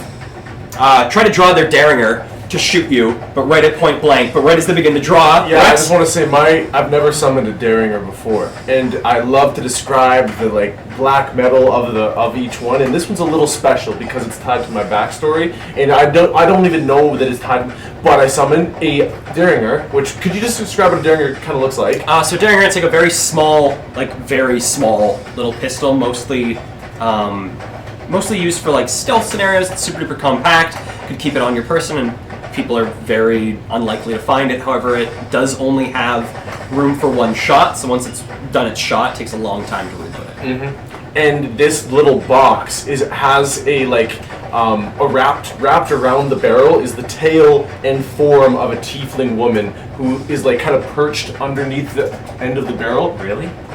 Yeah. holding a finger like this, and like basically her forehead is the barrel. And I summon it by like as we're waiting around the corner, putting a finger to my lips, and it just forms in my hand, and I'm gonna point it. And as you hit him twice, I'm gonna like, you know in The Last of Us when you like shoot a zombie and they kind of like stumble and you wait for them to like right there, and I'm just gonna wait and shoot straight for the face. Yes, give me a roll to hit with advantage. Oh yeah. Oh, advantage, right? Yeah, this is a surprise attack. Oh, that's chill. Ooh, I wish I had that 19 crit range, because that's a 28. That hits. So Wow. 1d10 plus your dex. Well, that's gonna be charisma. Plus charisma, yes, because you summoned this one. Plus the plus 1 also. Oh, I got a 1. 7 damage. 7 damage? Okay, not bad. Not as good as Ludi though. Yeah, no, But you take this crack, and as they're like reeling from the hit from Ludi, This one sort of just like zings along the side of their hand, and they like pull their hand back that now has this like long red bullet wound mark, like pretty well all the way up their forearm. And they go, ah! And what the hell? To disorient them for flavor, I'm just gonna throw the pistol at their head. And just like, oh! And as the pistol hits, they're gonna try and take a shot at. I'm gonna rush forward, like I'm gonna move in the way, so hopefully aims for me. Okay, we'll see here. Okay. This is just But you a also have the good old D100, my favorite thing to use. It's gonna choose Rex. Yes. So it takes the shot at Rex. I will always be your tank, no matter This what campaign. is going to be a. They are this stat block, so that is a. What is that? +5? That's an 18 to hit. I block it with my shield. Okay, so pull up the shield and just like light ping as the bullet Captain America like ricochets off the shield, and they like quickly start fumbling for a short sword as behind them rounds the corner of one of the two snipers that you saw sitting at the sitting around the balcony. Yes. And they come around the corner running there with an arquebus. They see like their buddy get punched, knee, head, shot, and they like quickly spin this thing around and are going to try it and take a shot at Ludi. This is going to be a disadvantage, though. Okay. Oh my god. This is arquebus, dude. I'm gonna try to dodge the bullet Okay. with my ability. Oh yes. So once it like if it hits you, you then roll D10, add monk level, and you reduce the damage by that much. And so that's how you dodge the You bullet. can't catch the bullet. Can't catch a bullet. But they. So want to be able to. Yo, at a certain level, A certain level, if you're able, I'd say if you're able to reduce the damage to like below -20, you can catch the bullet. I'll let you catch the bullet. make a note. Yeah, make a note of that. I'll hold to it. Because if you get to level 10 and then roll a 10, that's it. That's it. Oh, but they would need to have rolled pretty low. They would need to have rolled a 0. If I get. Let's say if you can get it to -10, if you can get the damage to -10, you can catch the bullet. That's cool. Kill! Yes! So they are going to use a bonus action Take those. to use their unerring accuracy trait to give themselves advantage on this attack. So it's just a flat roll. They get their one shot with the arquebus, One shot, one. which I think you're gonna roll 2 nat 20s right now. nope. Shut up! Rounds the corner, sees you there. Sorry, You hear like the of the bolt action of this gun get loaded, aims towards you, begin to like prepare yourself to try and catch this bullet, and there's just this noise, and you just see smoke begin to erupt out of the side of the gun. There was a misfire of the gun. They rolled a natural 1. So there's this and they like look at the gun and they quickly just like, throw it to the side and pull out a dagger. Yeah. But that's all they can do as we go to your turns. So it goes to Ludi. I waft the smoke away. No one takes a shot at my face. Oh! Hit him in the face again. Okay, so the one that you're hitting in the face is the one that you guys have been beating the crap out of. So this is the gang member. No. In order to get to the other one, Yeah, you'll other need to one. move a little bit further into the room. Okay, I waft the smoke away. I'm just rewinding here. And then I'm gonna move around. Okay, so it's circling around them to get behind to attack the one behind them. Yes. There's 2 side by side. 2 side by side. Okay, I don't want to end up in a situation where they are flanking me, so I want to skirt like behind one of them so that they're like stacked, like it's like me, them, them. Yep, you Is can that do how to avoid Yep. that mechanic? That's a good way to avoid it. Am I missing anything? Just there's a part of your character she says kick the shit out of them. Do that next. Yeah. I'm trying to be careful. Yeah, so you circle around, you Thanks for go the advice. wide around the Kidding. door frame Fucking- and get to the opposite side. Where now pretty well you're backed into a corner, but now you've got like it's you, 1, Rex. Okay, I'm gonna do one of these like boom in his chest. Nat 20. Okay. Hey! Jeez, second nat 20 of the night from the same person. So roll a d6, add 6, and then add your dex 2, mod. I got 2, so plus 6 is 8, plus 4 is 12. 12 points of damage. Jeez. Okay, so that brings him to. That was awesome. Okay. So give him like a push. He like turns around to face you as he's drawing this. As he's drawing one of his daggers. Looks towards you, give him like a strong push in the chest. You can sort of feel like the air just get crushed out of his lungs as he looks towards you. Still very much standing, but was heavily bruised. Okay, I'm gonna go for my second attack. Okay. Do they both have arquebuses on them? Just this one. This one is like throwing it to the ground, so it's about like 10 feet away from him right now. Okay. Oh. Misfired arquebus. Yeah. Can I attempt to disarm someone and attack them at the same time? Is that a thing? So the attack would be a disarm attack, where pretty well what you're doing is, as far as I know, is you make an attack roll and it's contested by their acrobatics or athletics check. Yeah. And if your attack roll exceeds their check, you're able to disarm. It doesn't do any damage though. It doesn't do damage, but it does do a disarm. I'm not gonna bother. So it is a boom, and now it's like a eagle kick. Well, I don't know what they're called. I need to look up these terms. But like a roundhouse kick or Roundhouse kick, something. yeah. Both like right to the sternum. 14. 14 on. Ooh, these guys have a different stat block. It does not hit. Oh. Okay, I like trip. So stumble forward. He like sees the first hit come. Roundhouse kick comes able to like just get like underneath the foot as it zips over their head. Yeah, I like kind of stumble forward and I'm just flurrying of blows going again. That hits. It's 22. 22 hits. Yes. So this is yet another. Wait, actually, is it? It is. Just make a dex save, a strength. He's gonna. I'm going in for another one of these. I'm trying to like push him into his buddy. Okay. So he's. Anyways, 1 second. Oh wait, I rolled that already. 3 plus 4, 7. And he's got to make a strength save. I'm gonna try and push him 15 feet backwards into his buddy. Yeah. Okay. So 7 points of damage brings him down to. Oh god, math. Okay, he's got to make a strength check, and this guy has. That's a 13, so he just fails. Yes! So he does get pushed. Oh my His buddy is God. going to make an acrobatics check to try and move out of the way. Dodge. And that is a 15 plus 3, so that's an 18, so it does move out of the way. Yeah. Rex, give me an acrobatics check. As someone gets pushed, you see the guy in front of you move out of the way, and there is a rifleman falling backwards into you. Okay. Oh, the acrobatics. Acrobatics check. Cha-ching! Oh! Ching! Oh! 21! 21 saves. So you get out of the way as well as this guy goes careening and like goes. He's now behind you. He's like pushed backwards and like stumbles and finally catches himself behind you. And how I do that, I kind of like I just threw the pistol. I gotta sink myself against the wall, see him go. I say, "Thanks for the present, Ludi," as I'm going towards him whenever my turn comes. Okay. So now, Ludi, I do believe you have one more I attack. sure do. So this will probably, unless you want to circle back around to that guy again, this will probably be against the guy that you first beat up, is because now that's the only guy directly in front of you because you pushed the other guy through him. Well, I got an 11 on the die, so I'm gonna turn where I think the dude is, go for a punch, and no one's there. Okay.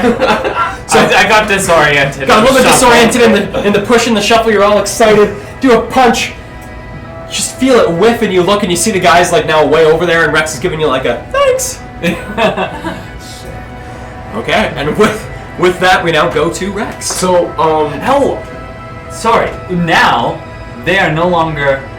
Oh wait. Now They unfortunately, now they're flanking Rex. But he's 15 feet away from the other dude, right? He's 10 feet away from the other dude. Because the way that it went is he was in his spot, he moved 5 feet through his buddy's spot, 5 feet through Rex's spot, and ended up at the end of the 15 feet on the opposite side of Rex. so I am being flanked. So you are being flanked right now. That's all right. Can I get around him, or would that provoke from the person behind me? The person behind you will get an attack of Is opportunity. the person behind me bloodied and beaten? They're bloodied and beaten, they're pretty rough. All right, I'm gonna call my specter. I want my specter to come up because they're down there still. Yep, they're down. How much movement do they have? 50. So I could double that. Yeah. So they can. So with a dash, they can make it to you. Can I?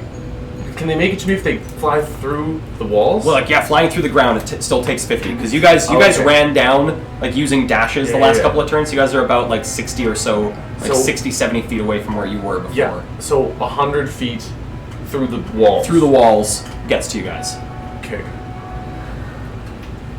Can I get that guy who's weak flanked with the spectre? With the Spectre? Yeah. So, I'll- Ludi, you see in front of you, you've just pushed this guy, he's gone through Rex. Rex is now like turned around looking, and you just like whip this shot, and you sort of like looking at your fist, and you see something just begin to like rise out of the ground right in front of you. And it looks kind of like me.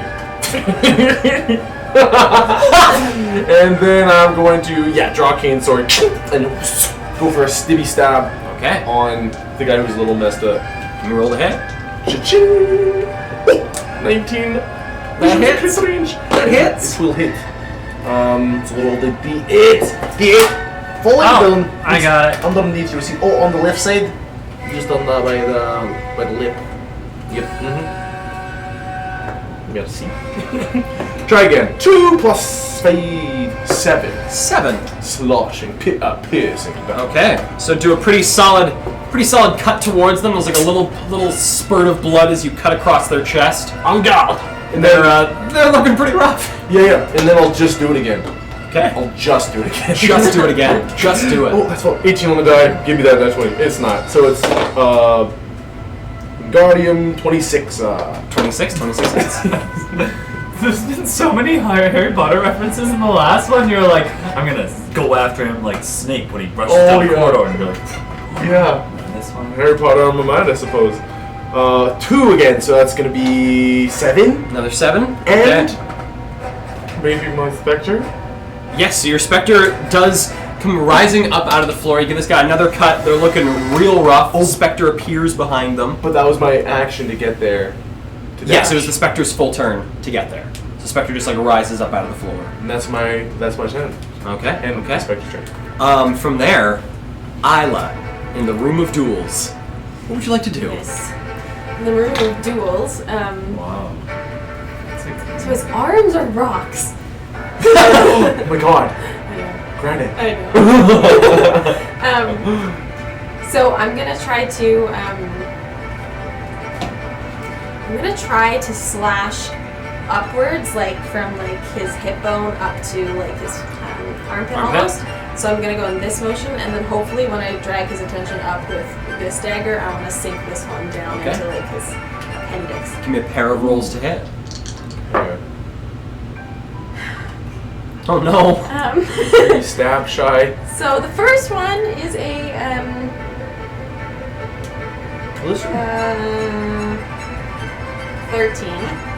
13. 13 does not hit. 13 doesn't hit. But the next one is a 20. 20 hits. Yeah. So the first slash, the first one that goes up, you do the job of distracting him as he's able to like bring up one of the like stonier bits of himself to sort of block the attack, but now opens himself up down below and you're able to get a stab into the gut. Sweet. So give me the 1d4 plus 4d6 plus your mod. All you need to do as a rogue is get one hit in, One hit. and you'll do a crazy ton of damage. Okay. Okay.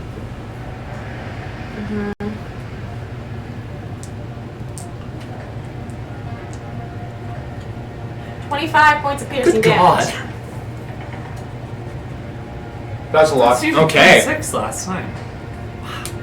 So Imagine if I'm distract him, get another stab. Yeah. You're able to like this time you feel the density of the skin that you're stabbing into, but just like push a little bit harder through it and get to the soft flesh underneath. And withdrawing the blade, there's another like sort of like this seeping wound that you have now created that he brings a hand to cover and oh damn! Just seems like genuinely surprised that he's not winning this fight. Yeah. Not doing well. I can do Shakespeare and stabbing. So, with that, this guy is very proud and is going to try and get you again. He's going to make another.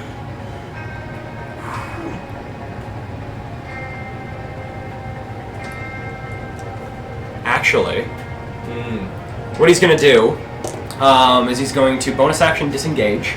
So begins to like step away from you, and as you like try to get a dagger in for another hit, sort of like bats it away with both of his and backs towards the door.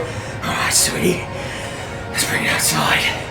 And begins to like step backwards through the door, and as he steps through the door, you begin to see the stones fade from his skin, but then you begin to see the veins start to rise What the hell? up out of his arms as he steps back and starts like having these like pretty big labored breaths, and he steps into the hallway. Can I follow him? Yes, on your turn you can. But he's now backed into the hallway. This is the hallway that leads towards the theater? This is the hallway that leads towards you guys. It leads towards like this is both the theater and towards you guys. It's just sort of on the theater end of the hallway. You guys are just pretty well on opposite ends of the hallway. Like you guys are here, Isla's here. You guys ran up the hallway. How about that? You guys are right there. There you go, fighting at two ends of the hallway. Can we see her yet? No, because you guys are currently in the stairwell. You were once in the room of duels, now you are in the hall of brawls. However, we now have dude that has just been pushed through everybody, holding a dagger, stumbling backwards, sort of like catches themselves, sees Rex, and they just go, ah, yeah! And they're gonna take a pair of, I think it's a pair. Yeah. This guy might be a single though. Oh, I'd like that. Single in your It's an area. advantage because they're flanking me though. They do have two, but I just realized. it's just their. This is this is the rifleman. Nope, it's just one for the rifleman. They take a swing at advantage. Yeah. So it's going to be a 5 and a 17. So the 17 does hit because that's going to be a 17 plus 6, so 23. Yeah. I'll take the damage. So they deal Just this once. 1d4, Oh, that's nothing. which is a 1 plus 3, 4 points of piercing damage. I'll take As it. they give you like a little stab, but it definitely does seem that without their arquebus, these guys don't do a whole lot of damage. That's a far better price on damage than the last time I took it. So thank you, Kale. Okay, and that is their turn. From there, we go to the bloodied gang member, who's just been cut up by Rex. Spectre has risen behind them. They are going to pull out their scimitar, pull out their scimitar and try and make a pair of attacks against Rex with advantage. We're going to see what happens. First attack is a 5 and a 7, which comes to a 10 and a 12. Yeah, I'm just gonna like kind of duck under one and then advancing, boom, bop one away with the shield. Okay, and second set of rolls, that is a 12 plus 5, 17. No. Okay, so with these pair of swings, seems that like the blood that's in their face and like all the just horrible experience they've gone through in the last like 6 seconds. Yeah. They're not doing so great. Accuracy is off. With each, like, I'm gonna kind of like try to move into each because those are like 2 hits that both neither hit. Both right? neither Those are hit. 2 swings. I like kind of bop the sword once, like trying to like get him to drop it, and the next I like flick my sword trying to, again get him to drop it as I'm moving in. Okay. Yeah. Okay. So these 2 attacks don't seem to connect, and from there we go to Ludi. What? What are you discovering? Just thinking about things. Okay. Catching bullets. Alright, once again. Give me the lay of the land. So dead in front of you. I have there's wait. I have a little diorama. your little diorama. So right in front of you, So there's this right is now. the dude that I kicked 15 feet away to here, so here's me. Yep, you kicked a dude 15 feet away He's from there. you. This dude went here, and then here's my baby boy. So the dude that you. So there's currently a specter right in front of you. Spectre's risen out of the ground right in front of you. Right here. And then between the specter and Rex, there's a guy. Yeah, and here's a fun trick though. You can actually be in the spectre space because it's incorporeal, but if you end your turn there, you'll take damage. Good to know. Okay, so Rex. This is a terrible drawing. Can I position myself so I'm flanking with anyone? If you stand inside the specter, you can, although you will take damage from being inside the specter. Oh, but sorry, Jackie just said it only happens if I end my turn there. I would say if you move into the space. Okay. There's a rule here. It says that, it might just be for him. It's for him, so I'm just sort of house ruling it that if you want to move into the Spectre's space, you will take 1d10 damage, Okay. But I'll be flanking. but you'll be flanking. Oh, I wouldn't. You're gonna try to. Well, I haven't taken any damage at all yet. 1d10 could also be 1 damage. Think about it. Yeah, I know. I'm totally gonna move into the Spectre's space. Okay. So moving into the Spectre's space, it deals 8 points of necrotic damage to you. So cold. Or it's so necrotic. Wow, I have 0 space. Okay. Oh, with all of them. And so I don't erase a hole into my table. Yeah. Yeah. Okay. All right. Whoever is in front of me, are they facing me or are they looking away from me? They're looking away from you. Oh, this is cool. I'm gonna try and stab him in the spine. Yeah. Okay. Yeah, that's Yeah. nice. You can roll a hit with advantage. That'd be really nice. 7. This one's gonna be a 20. It's not, but it's 23. 23 hits, so 1d6 plus 4. 8. Okay. Stabbing this guy in the back, Rex, as you've been deflecting these short sword or these scimitar attacks from this guy, sort of is getting a bit frustrated with these attacks, and you just see them eyes go wide and back go rigid as something attacks them from behind. And Ludi, as you pull the butterfly knife out, they collapse forward towards you, and you sort of use the shield to just flop them off to your side. Woody, And they're dead. get out of that space. They're dead? They're dead. This is the person you guys have been beating on since they entered the room. Where's the other one? The other one is behind Whenever you Rex. say that, I go, what did you? And I go, point. Where? Okay. Oh. In it. I'm facing this way. Where? To the right? To the left? You're facing Rex. The guy is behind Rex. Okay, great. I'm going to move around him so that I'm on the opposite side of Rex so that we're flanking this boy. Mm-hmm. I just learned about flanking tonight, everybody. I'm going to use all the time now. Yeah. Great. It'll work like a Okay.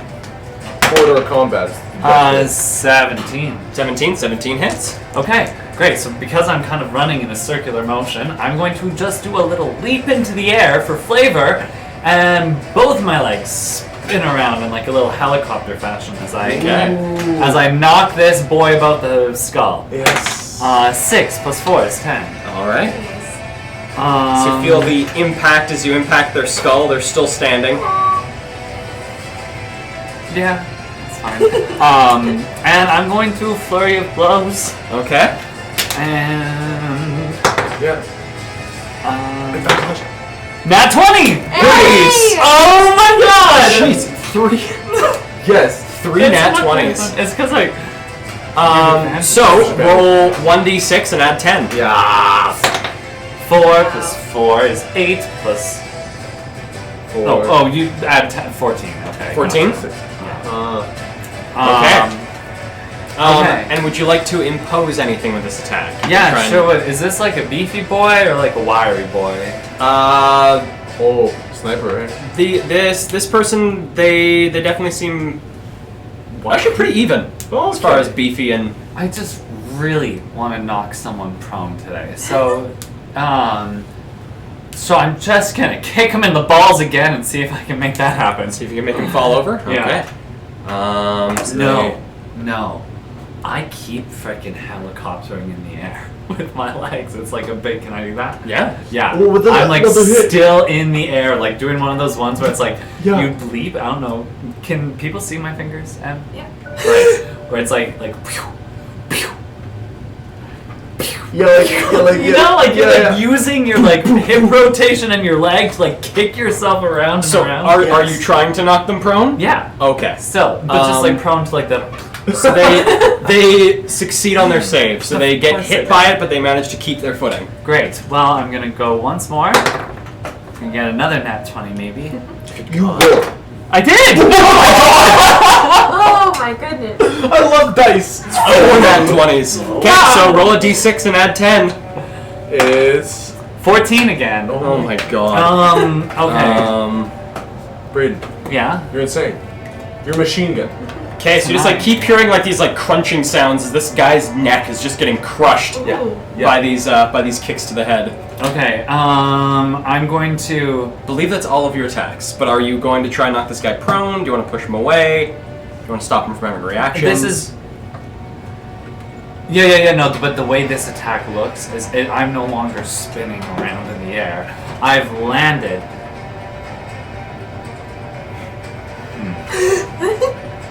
Sorry, just let me think about this. Landed. I'm just gonna shank him like that. Yes. Okay. So I like land obviously in like a sort of I don't know whatever that kind of triangle is called. Yeah. That slanty triangle, like the rhombus version of a triangle. Yeah. Like and- superhero stance. Yes, Yeah. soup. Thank you. I've never seen. I didn't know that was a Not name. like a 3-point landing though, right? No, totally a 3-point landing with the other arm like out like this, like. Okay. Oh yeah. And then I jump up and stab him like that. Yeah. Oh. And he just can't take any reactions until the end of his next turn. Okay. Okay. So this guy's looking battered, bruised, very much almost dead. And with that, as we move towards Isla, and or actually towards Rex, and his reaction to this dude, we're gonna take a short little break Hey. here, so we can take a little breather from the combat. We'll be back in about 15 minutes. So get yourself a snack, a drink, fill up your water bottle, hydrate yourselves, go to the bathroom, If you do whatever you want to do. If you have a nap, set a timer. Set a timer. Be back in 15. We'll see you guys back here for the rest of this combat. There are crazy things happening in the stairwell. The audition has gone very poorly. Or very well, depending on Or who you very look well. at. But we'll be back in 15 minutes.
And we're back. And we're back. Oh. Hello and welcome back to Dungeons and Drama Majors. We hope you guys had a good break. We sure did. We had some snacks and some drinks. Thanks. And that's how ours went. Hope you had a good one. I don't just want to say I peed too. So I was a little antsy there. Gaining liquids and losing liquids. Both are good. So we are going to be picking things up here with Rex's initiative. What would you like to do? You've got Ludi just stabbed the guy in the back in front of you. They're dead. He's also like whirlwind kicked this guy in the head 3 times I go, and stabbed him in the back. I go, holy moly, Ludi, I've never seen you do something so incredible before. That is the boyfriend I want to marry. I cover my mouth. And I stabbed the guy in between us. Wow. And at advantage because we're flanking? Yes. Because we're engaged. Flanking, I mean? Okay. Oh, I needed it. 17. 17 hits. Merci. And here it comes. Or should I say spasiba?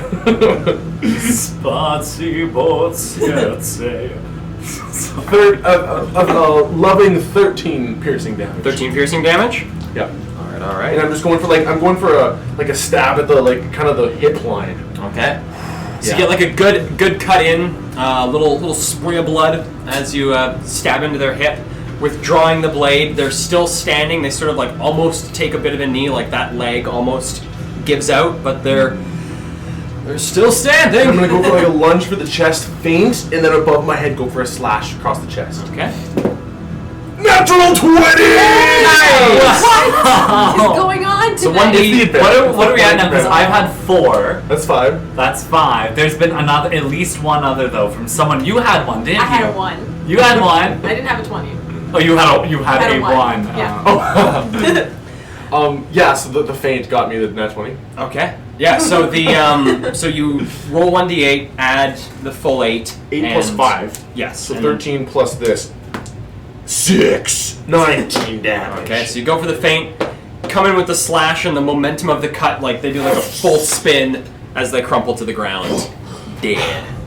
And I look up to the... And I retract the shield to my gauntlet, and I just rush forward, grab the back of your head, and I kiss you in a loving embrace. And I look at you, say, we need to find Isla. And I'm gonna move. And I then blush. And then I say something in Draconic that kind of sounds like, sort of the Harry Potter references, like parcel tongue. And I say, Sayasa. And then the specter's gonna follow right behind me as I move up the stairs. Just get away from me. Okay, so you guys are heading like out of the stairwell and into the hallway, or because you guys are like at the top of the stairwell right now. That's where the fight's been happening. At the very top, then we go into the hallway. Yeah. Yeah. Well, no. Are we in turns? Are we in rounds? Yes. We're looking for Isla. Whose round? Whose turn?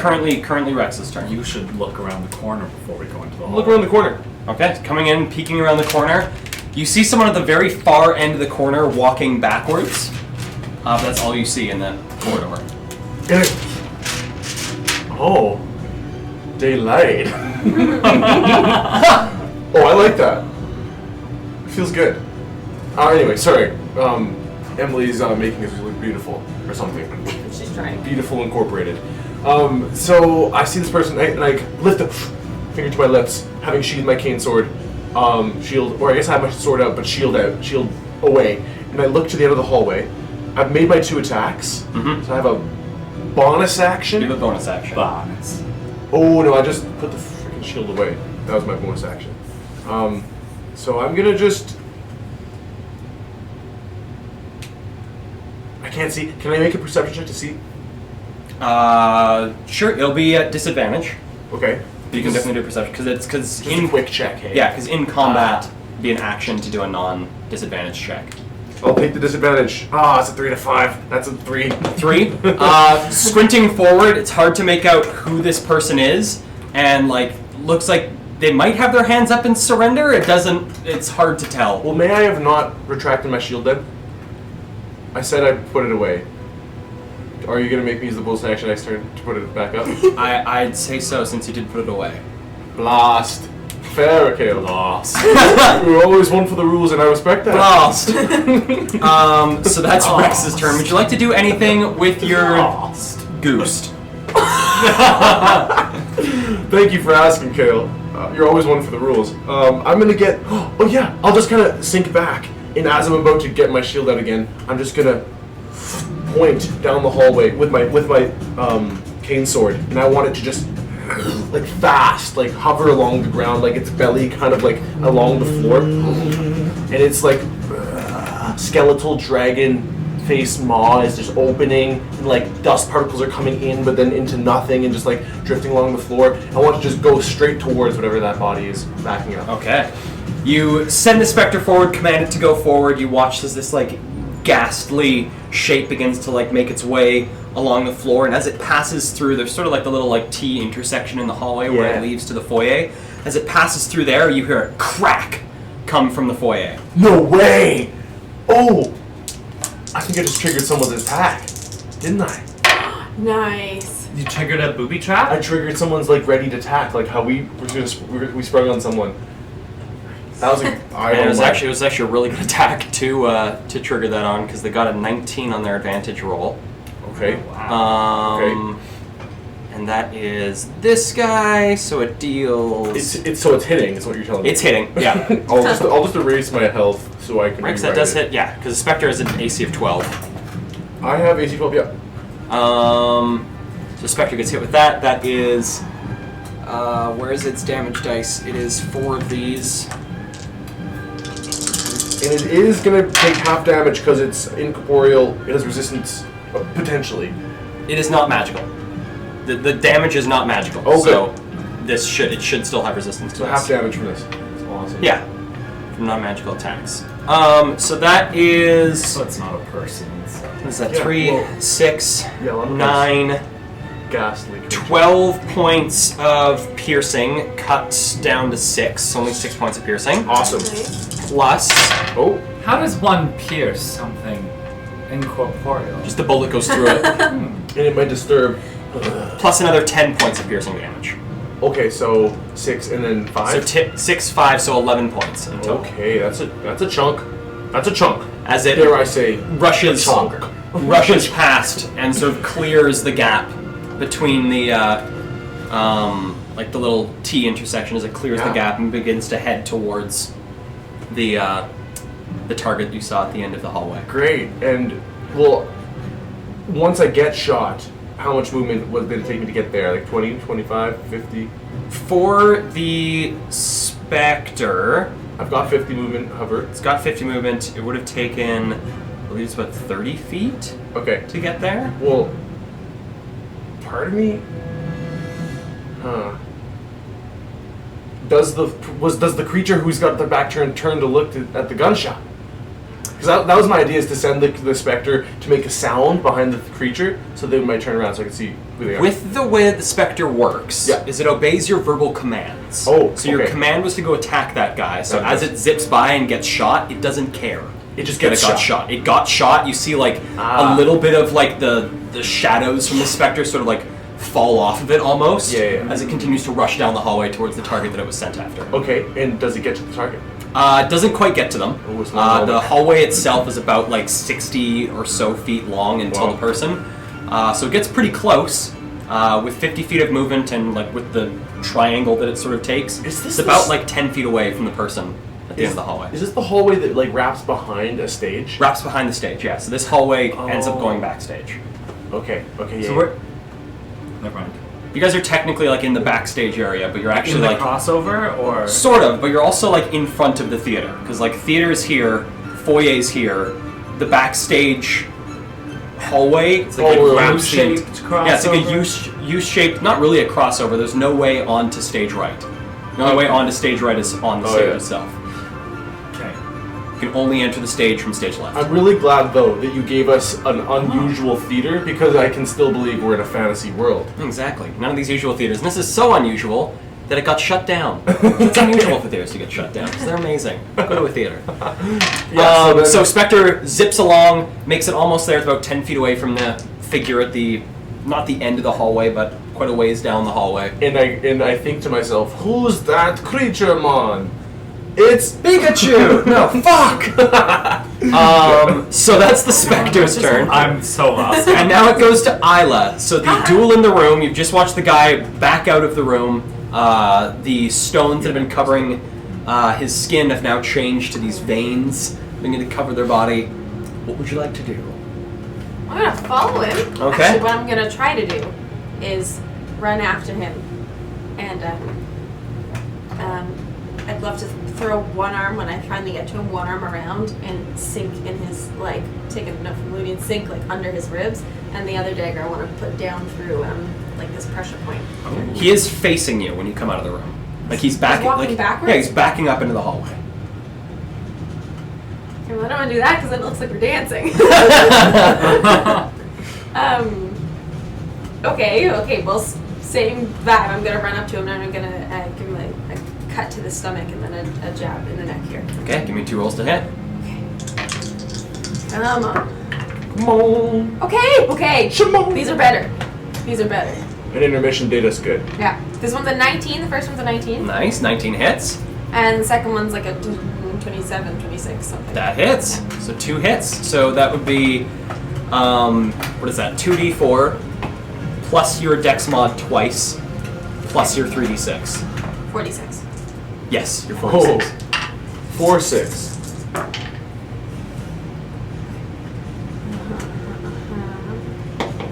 What I'd give for just a plus 46 damage. Plus 46. Yeah. Good God. How much damage is this? I rolled really high. Yo. I rolled really high. Yeah? Yeah. I like it when people roll a lot of damage, especially when That is 36 points of piercing damage. Wow. That's a good old-fashioned slash and a poke. Just want to So- say, that's like a max damage fireball. That's, Right? that's a really big, Isn't really it? big hit. 66? Is it 68? 6? Is it 60? I Oh, it will is say 86. I rolled really close to max damage. Wow. So, coming out into the hallway, this higher-ranking Faceless gang member is sort of backed up, taunting you into the hallway. You rush out, and just as, the stone is fading from their body and they're losing a little bit of, their defensive capabilities in exchange for whatever the heck they were changing to try and do now, you're able to sort of use that moment of weakness, get a slash and poke in there. The poke goes, real deep, up to, pretty well, up to, your fist, where your hand is holding the blade. God. into their gut, sort of give a little bit of a twist and a tug, and there's just a spurt of blood as they both knees hit the ground, and then the slash brings them down to the floor, and they just collapse. A small little pool of blood begins to coat the floor. And do I witness this performance? So at the end of the hallway, Yeah. what you see sort of peeking around, you've just sent your Spectre, there's been a gunshot, which you heard, Isla, from the hallway. This guy backs into the hallway, and you hear a gunshot. And you come in, he's maybe a little bit distracted from the gunshot, that's part of why his defenses were a bit down. But Rex, from your point of view, you see person walking with hands up, just gets gutted, just something comes in front of them, they fall to their knees and just collapse onto the floor, and you see someone holding 2 items standing in front of them, staring at the body. Isla, you kill him, bring him down to the ground, look up, and there's just this Spectre just sprinting towards you. Okay, yep, hard way it is then. With that, we're still in rounds. Yeah, hey? actually, we're still in rounds. God. So Isla, it was about 15 feet of movement to get to him. Uh-huh. You have this Spectre is about 10 feet away from you. What would you like to do? It really is coming towards me. Looks like it's beelining towards you. Do I know that this is would I associate this with Rex? It looks like Give me a history check. Because I don't think she's ever seen your Spectre. We're gonna have to sit here and rewatch every episode right now to see. Many hours. 16. 16? Come on. Yeah, it looks vaguely Rex-like. Okay, then what I'll do is I'll see this thing turn and then kind of take a double take and stop my turn. And then I'm gonna Do I know where they are? Can I see either of them, or Not through this specter. You can't. not through the specter? How big is it? The specter's like the size of a human. Oh, okay.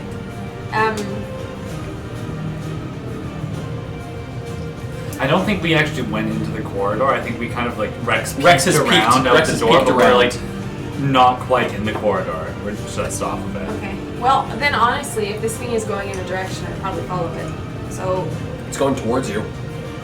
then I'm gonna assume we're going this way, and I'm gonna complete my little double turn, stop, and go. And I look. Oh, we're going. Okay. And I'll go. with Okay, and it. you head off towards the stage. Yeah. Okay. It just triggered. From there, that's Isla. That's that dude's turn. That dude is dead. Yeah. If he's aiming at the way. I Okay. think there's like this is the whole. From there, in Island, I think. we go to Ludi. We're here. Okay. So, peering into the corridor to my left and right, do I see anyone? So sort of doing like the Scooby-Doo, two people leaning out into the corridor. Yeah. You look out into the corridor, you see the specter near the end of the hall, sort of making its way to like this little like clump that's on the ground. Yeah. And besides that, you don't see anything. You see like the little bit of light that you've seen before coming from the T intersection that leads into the foyer. I whispered. But- I whispered to Ludi. Ludi, be careful how you tread this turn. I saw that there was a bullet shot from that hallway, and at the end of that hallway, this one that we're currently in. Is this 6 seconds or shit? And there's no one to my left, right? No, like you look to your left and it's down the hallway. You look to your right and it's a wall. Oh, okay. So it's not like the door is like a T intersection with the hallway. It's like No. the door's at the end. Of The door's hallway. pretty well at the very end of the hallway. Great. Okay, I'm gonna enter the hallway, and can I make it all the way with 55 feet of movement to the end of the hallway in a turn? 55 feet of movement. You can't make it to the end. You can make it about to where the specter is right now. Okay. Are there any doors in this hallway, or is it? Plenty. There are. Glancing down the hallway from where you are, you can immediately count 1, 2, 3, 4, 5, 6 doors. Okay. And have we've been in this hallway before? Been in this hallway before. Is this the one with the dressing room This is where the the one guy with opened it and walked? This is the one. The second door in front of you is the dressing room door that the guy walked through, and it's still like left almost entirely open. Okay. Okay. Glancing in that one as I go by, is there anyone in it? Running as you make your way by, give me a perception check with disadvantage. Okay. Well, that was in that one on my first one. Oh. That's gonna be the So, last. peering in, you just see, like, it's hard to tell. There's not a whole lot of light coming into the room. You mostly just see sort of like shadows. So, like, peering into the room, don't see anything. No one's there. Alright, just gonna make it all the way to the end of the hall. Well, as far as I can get towards the end of the hallway. Moving towards the specter, I'm on the lookout for Isla. Okay. You continue your run up the. Double check. Yeah. You continue your run up the hallway, passing by the spot where the T intersection is that leads into the foyer. Keep running up. Most of the doors now are not open enough that you can look into them. They're either like only like a crack ajar or completely closed.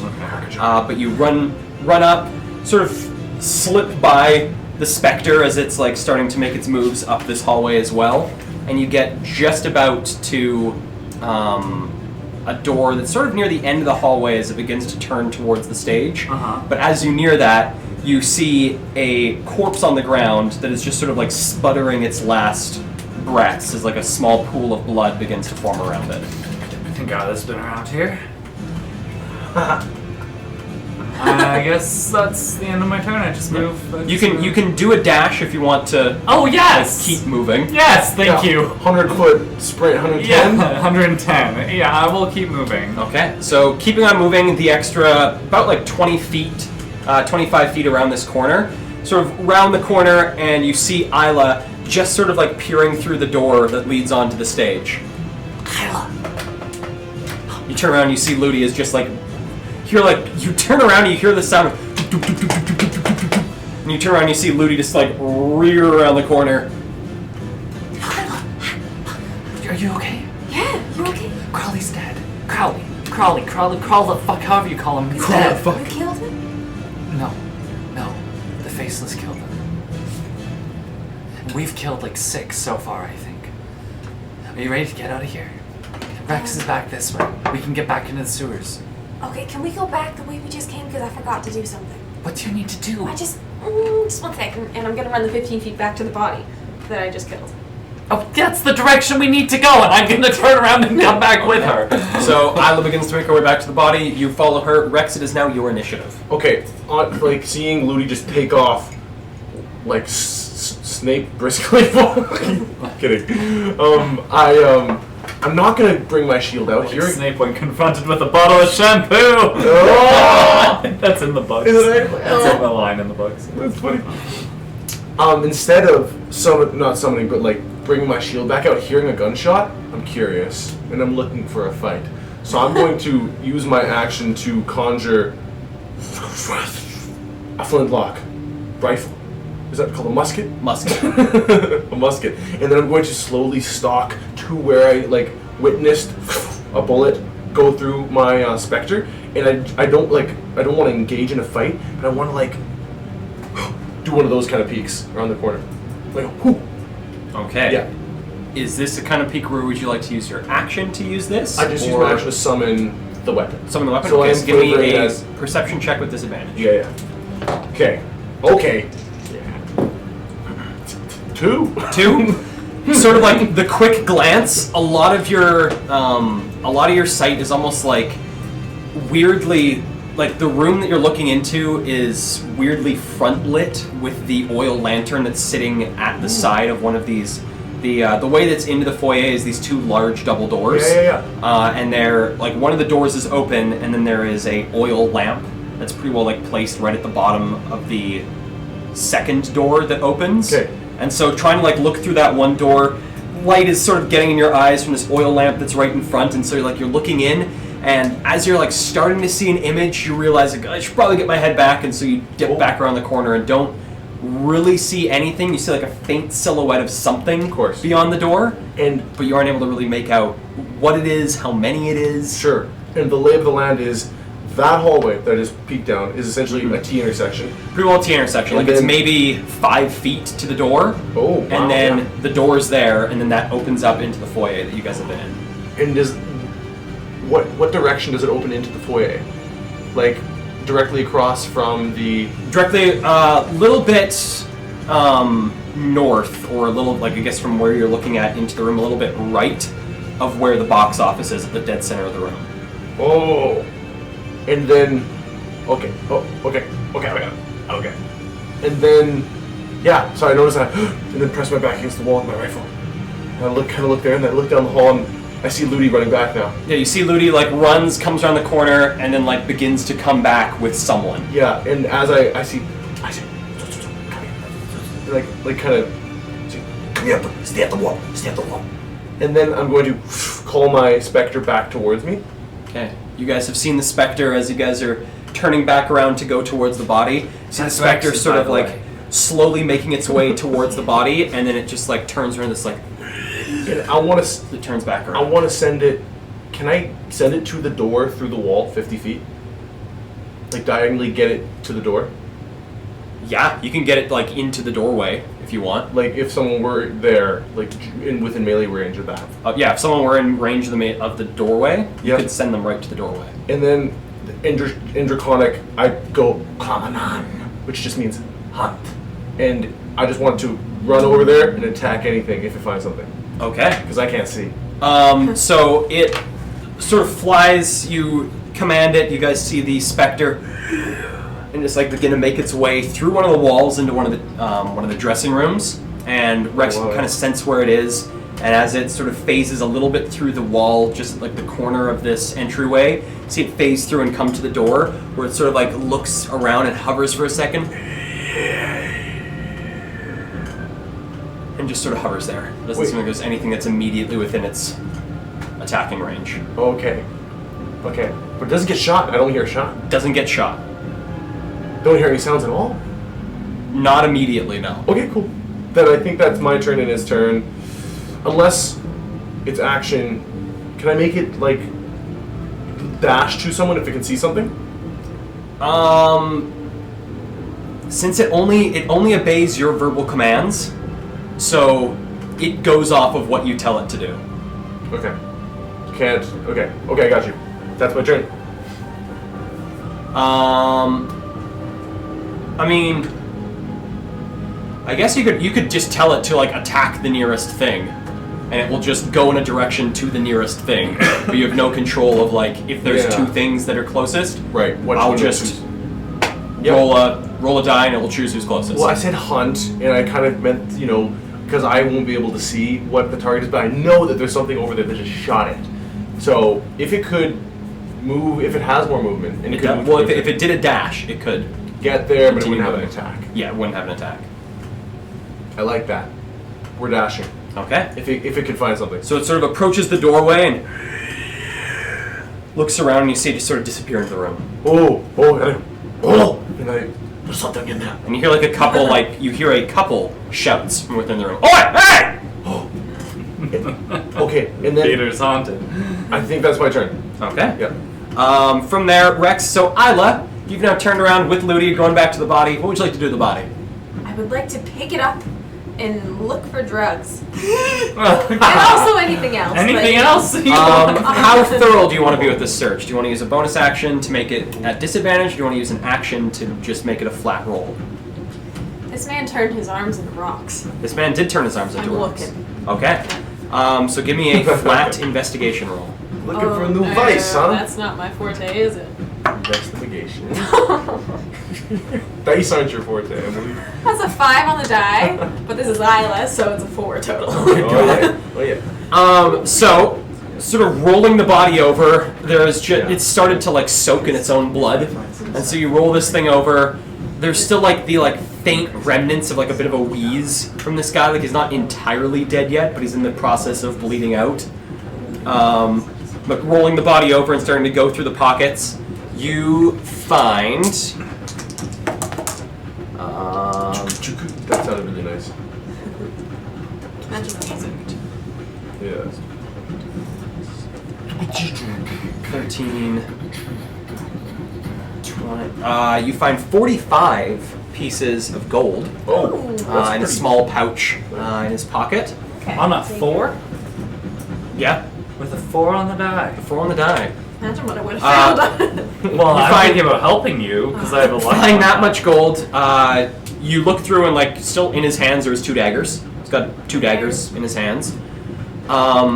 You do see as you're pulling open their theater blacks, and they look to have some sort of over shirt on over top of it. Mm-hmm. Pulling open the black overshirt, you find underneath they have a small little bandolier that looks to have 3 vials of this green fluid in it. You find on their side a small pistol. You find a Derringer and 2 bullets along with it. I should have passed this check. Holy Lord. But besides that, you don't find anything else on their body. Okay. Well, nothing else? I'm gonna take the bandolier off of them and put it onto me. Okay. I'm gonna throw the pistol in my bag of holding, and then I'm gonna take the 2 daggers from him too. You want daggers? Yeah. And I toss them. 1 or 2? 2. Okay, both of them. I might want one though if they're really good. They're blunt. Okay. And then I've already taken the gold, so that's Yeah. Okay, let's go. Yeah, Rex is back this way. Come on. Okay. So go down the hallway to join where Rex is. Yeah. Okay. So use the rest of your movement. Make it down. You are able to make it down to the opposite side of this alcove. It is a little bit of a wide entrance. It's probably about 10 feet wide, and then about 5 or 6 feet long to the door. Okay. And so you're able to stop on the opposite side. You see Rex leaned up against the wall, musket in hand, as you guys sort of do the same thing on the opposite side of the wall, leaning against the wall and watching. From there, that was Isla. Now we go to Ludi. Okay, I'm gonna just follow after Isla, meet Rex at the doorway where I left him, right? I No. Basically I right moved there? closer. You move closer to us? So if this is the whole hallway, then there's that T intersection. Yeah. I was at that doorway, and I moved to this side of the T intersection. Oh, okay. So I'm at, we're coming, body was here and we're coming to Yeah. Yeah. And if I'm correct, Isla's at my ring finger. Isla's on the opposite side of the T intersection from you. Okay. Great. Isla's just got 3 vials of the drugs. We've killed a bunch of people. We have a ton of information. You overheard basically the entire conversation in the theater. I think we got what we came here for. We head back to the sewers and we get back to Fontaine's boys. Yeah, and we've got a present waiting in the costume room. The ant mask? The bug mask? Not the bug mask, the one on Lax. Let's go there now. Okay, yeah. Oh my god. Yeah. Yes. We got someone to take with us. That's right. Okay. This going through the lobby is danger. Spectre will take care of the rest. Let's keep moving. Okay, let's go. Oh shoot! I forgot about the Spectre. Oh, it's on my turn though. Yeah, but there's There's other initiatives. people that want to shoot it. So from in the room, you hear Oh yeah, this is perfect. Oh no. So Yeah. this conversation was underscored by underscored by What the fuck? pair of these. Both of those. We don't have an emotional It's an AC of attachment to the 12, Spectre. right, for the Spectre? AC of 12. yes, ma'am. So that is 2 of these. Oh my god. 3, 6, 3, 6. That is 6 points of slashing damage Okay. against the Spectre. He's still standing. You hear another one of the Wait, Arquebus? another big arquebus shot. Oh my god. Yeah. No, let's definitely go the other way. Yeah. Oh god, this is probably gonna do it. That's 8, 11, 16, Huh? plus 25, 30 cut in half, 15 points of piercing damage. Say again. 15. And it was 30 cut down to 15. Smoke. So you hear the crack sound of an arquebus from within the room. You get the sense that your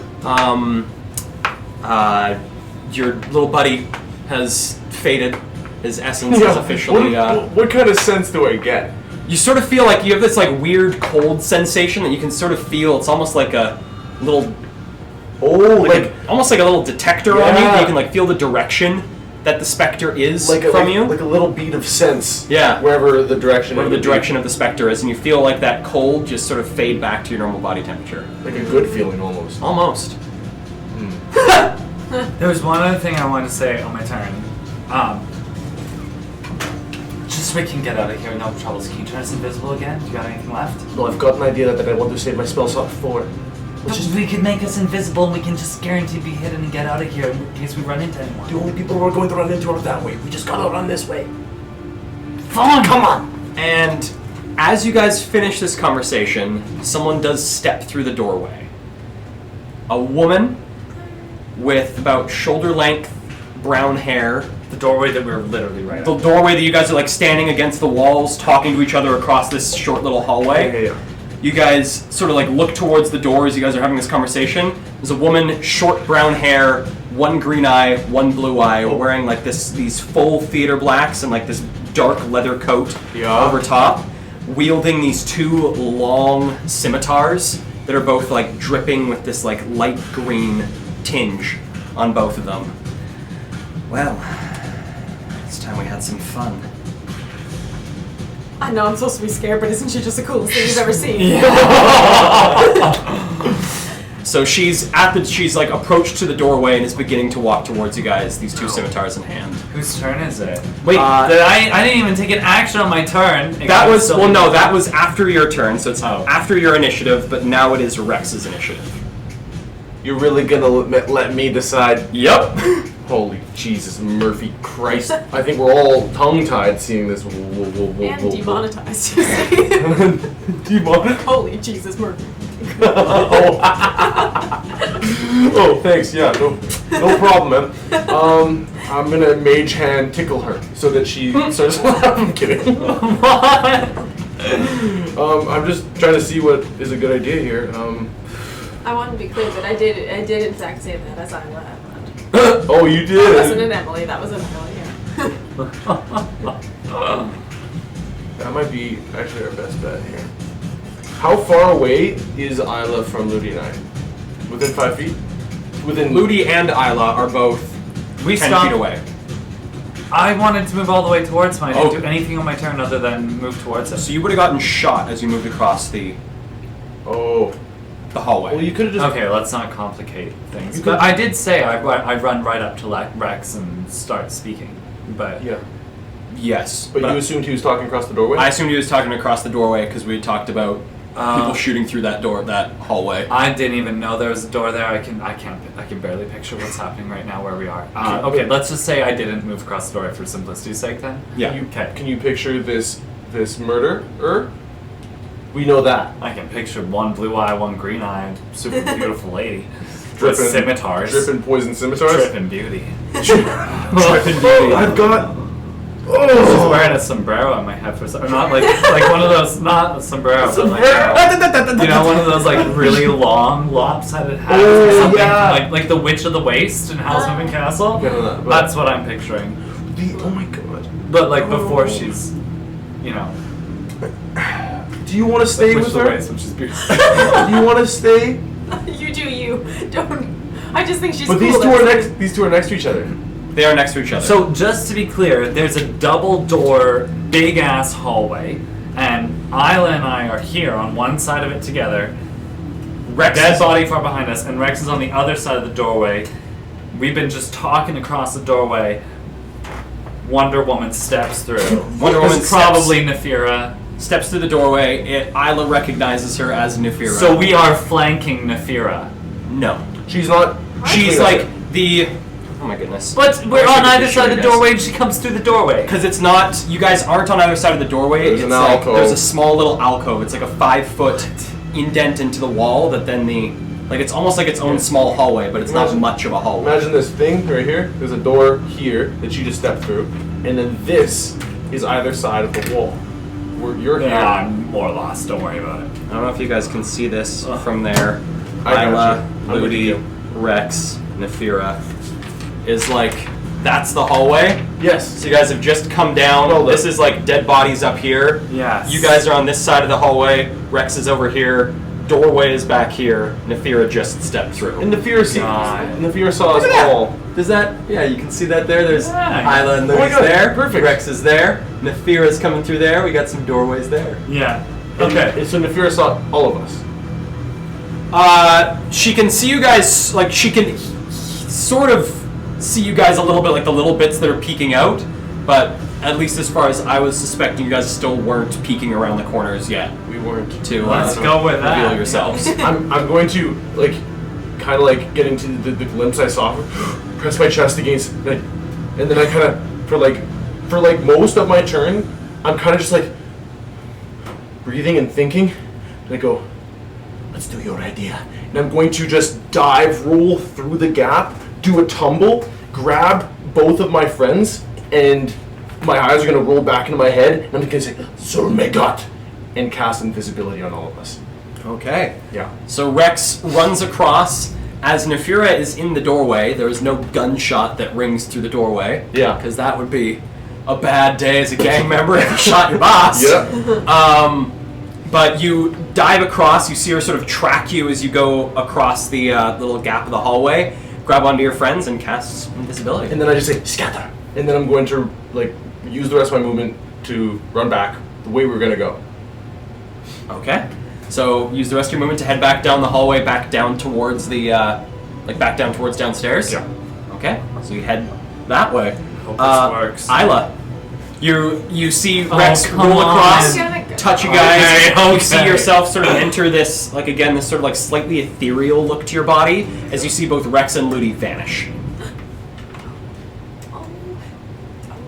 I'm gonna turn to run the way we were gonna go, but then stop really quick, turn back, and remember that my voice is non-directional in someone's head. Oh. And I'm gonna speak in her head and go, boy, I really wish we could stick around and do this. You are so freaking cool. I hope you're not a bad person too much. And then I'm gonna So you're turn sort of around like after. flick, like she's like trying to that's- locate where the voice is, but can't seem Wow. to. That's good. It's like she just made a grand entrance, and it just like the floor Well, it's got like- taken out from under She just had her. like a great little entrance, and then the people just like disappeared, and she's like, "Oh, that sucks." Yeah, it's like, yeah. you only make a first impression once. Anyway, maybe we'll meet again. And I'm just gonna keep talking until I'm totally out of range. Okay, and you just head Wow, down the where did hallway. you get those swords? I really need a pair like that. It's so cool. Shout it out your answer, okay? I'm listening. Are you gonna dash, or are you just gonna? I'm gonna dash. Okay, so dashing, you're able to make it around the corner into the stairwell and begin heading down the stairs into the basement. Well, I have a bonus action dash as a rogue, right? So can I Double dash. Double dash, or is that a Mario Kart? Action dash and bonus action Yeah, dash. like, I can I used do to do that? that I believe you can. as another character. I think. Didn't I used to? I used to be able You to could do that. as You can do that as Ludi. Oh. You can Oh, spend I a did key that point as to do this it. character. Then I will do that. I You'll will do that? Dash, dash, dash. Dash, dash, dash. Or Okay, dash. so you Can't bonus make it down, action. you get down the stairs, and having heard from Rex that there's a surprise in the prop room, Go to the you proper. start heading to the prop room, and you're about halfway down that hallway. From there, that's Isla. No, how many do you guys spend to do the dash here? Okay, so that happens. That happens. Ludi, what would you like to do? I'm just trying to remember how many key points I need to spend to bonus action One. dash. 1 point. Oh, that's good. Okay. Okay. Okay. Well, I'm going to run all of my movement, back towards through that. I'm not going to even try to describe it. The path I know that takes us to the sewer, down some stairs, through some hallways, past a bug mask. Oh my god, they got that far? No, so with Ludi, since Ludi is 110 feet of movement, Yeah. Ludi and Isla both give me acrobatics checks. Oh, you wouldn't get to double the 110 though. You get 55, 55, 55. Yes, so that'd be 165. Boy. I'm gonna do it all. I'm gonna spend a key point. But both I'm of you gonna do give it me all. acrobatics checks, because you're Okay. both invisible, both running downstairs. 17. 17? Oh, I see. Like his There's a high chance you run into each other. acrobatics. Yeah. 19. Yeah.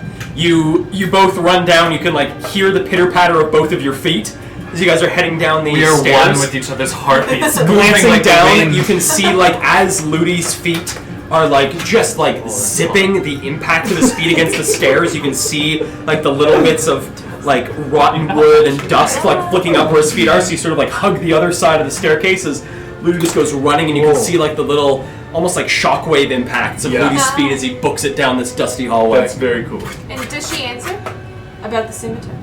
She hasn't been her turn yet, so she hasn't answered. Wait, no, fuck. I have to stop at the. I have to stop at the guy who's laxed because Rex can't carry him alone. Yeah, that's where we're going. That's where you guys are But going. you don't know where he is. You said prop room, didn't you? You said there's a Rex surprise said in the Rex prop said there's a room. surprise in the prop room. Said it out loud. Great. Okay, cool. We're going there. So Ludi with Also 165 where feet the of bug movement. mask is.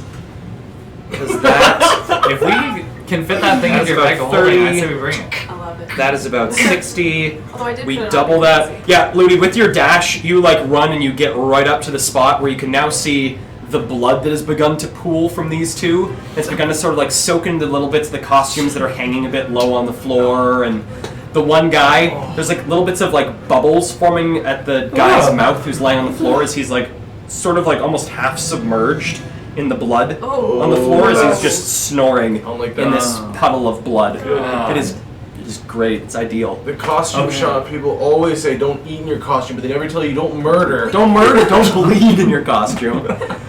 So Ludi, you run there, you can see these guys dead on the floor. Okay, Sort is of stop Isla- yourself right before the pool of blood. Is Isla still with me? You have no idea where Isla is. No idea. Oh, okay. I imagine stopping when you're playing Sonic, where you're skirt. Okay, I'm just going to. Oh no, I'm at the end of my turn. I can't do anything. Yeah. You're done. You're all your actions. I'm are there. done. But can I just see if I can note where the bug mask is?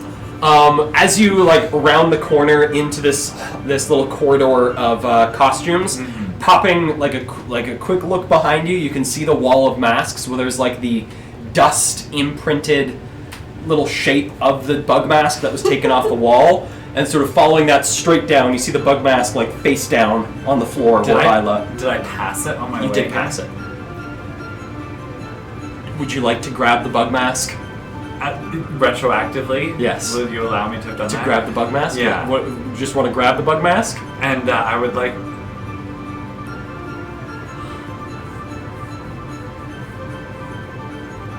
Yeah.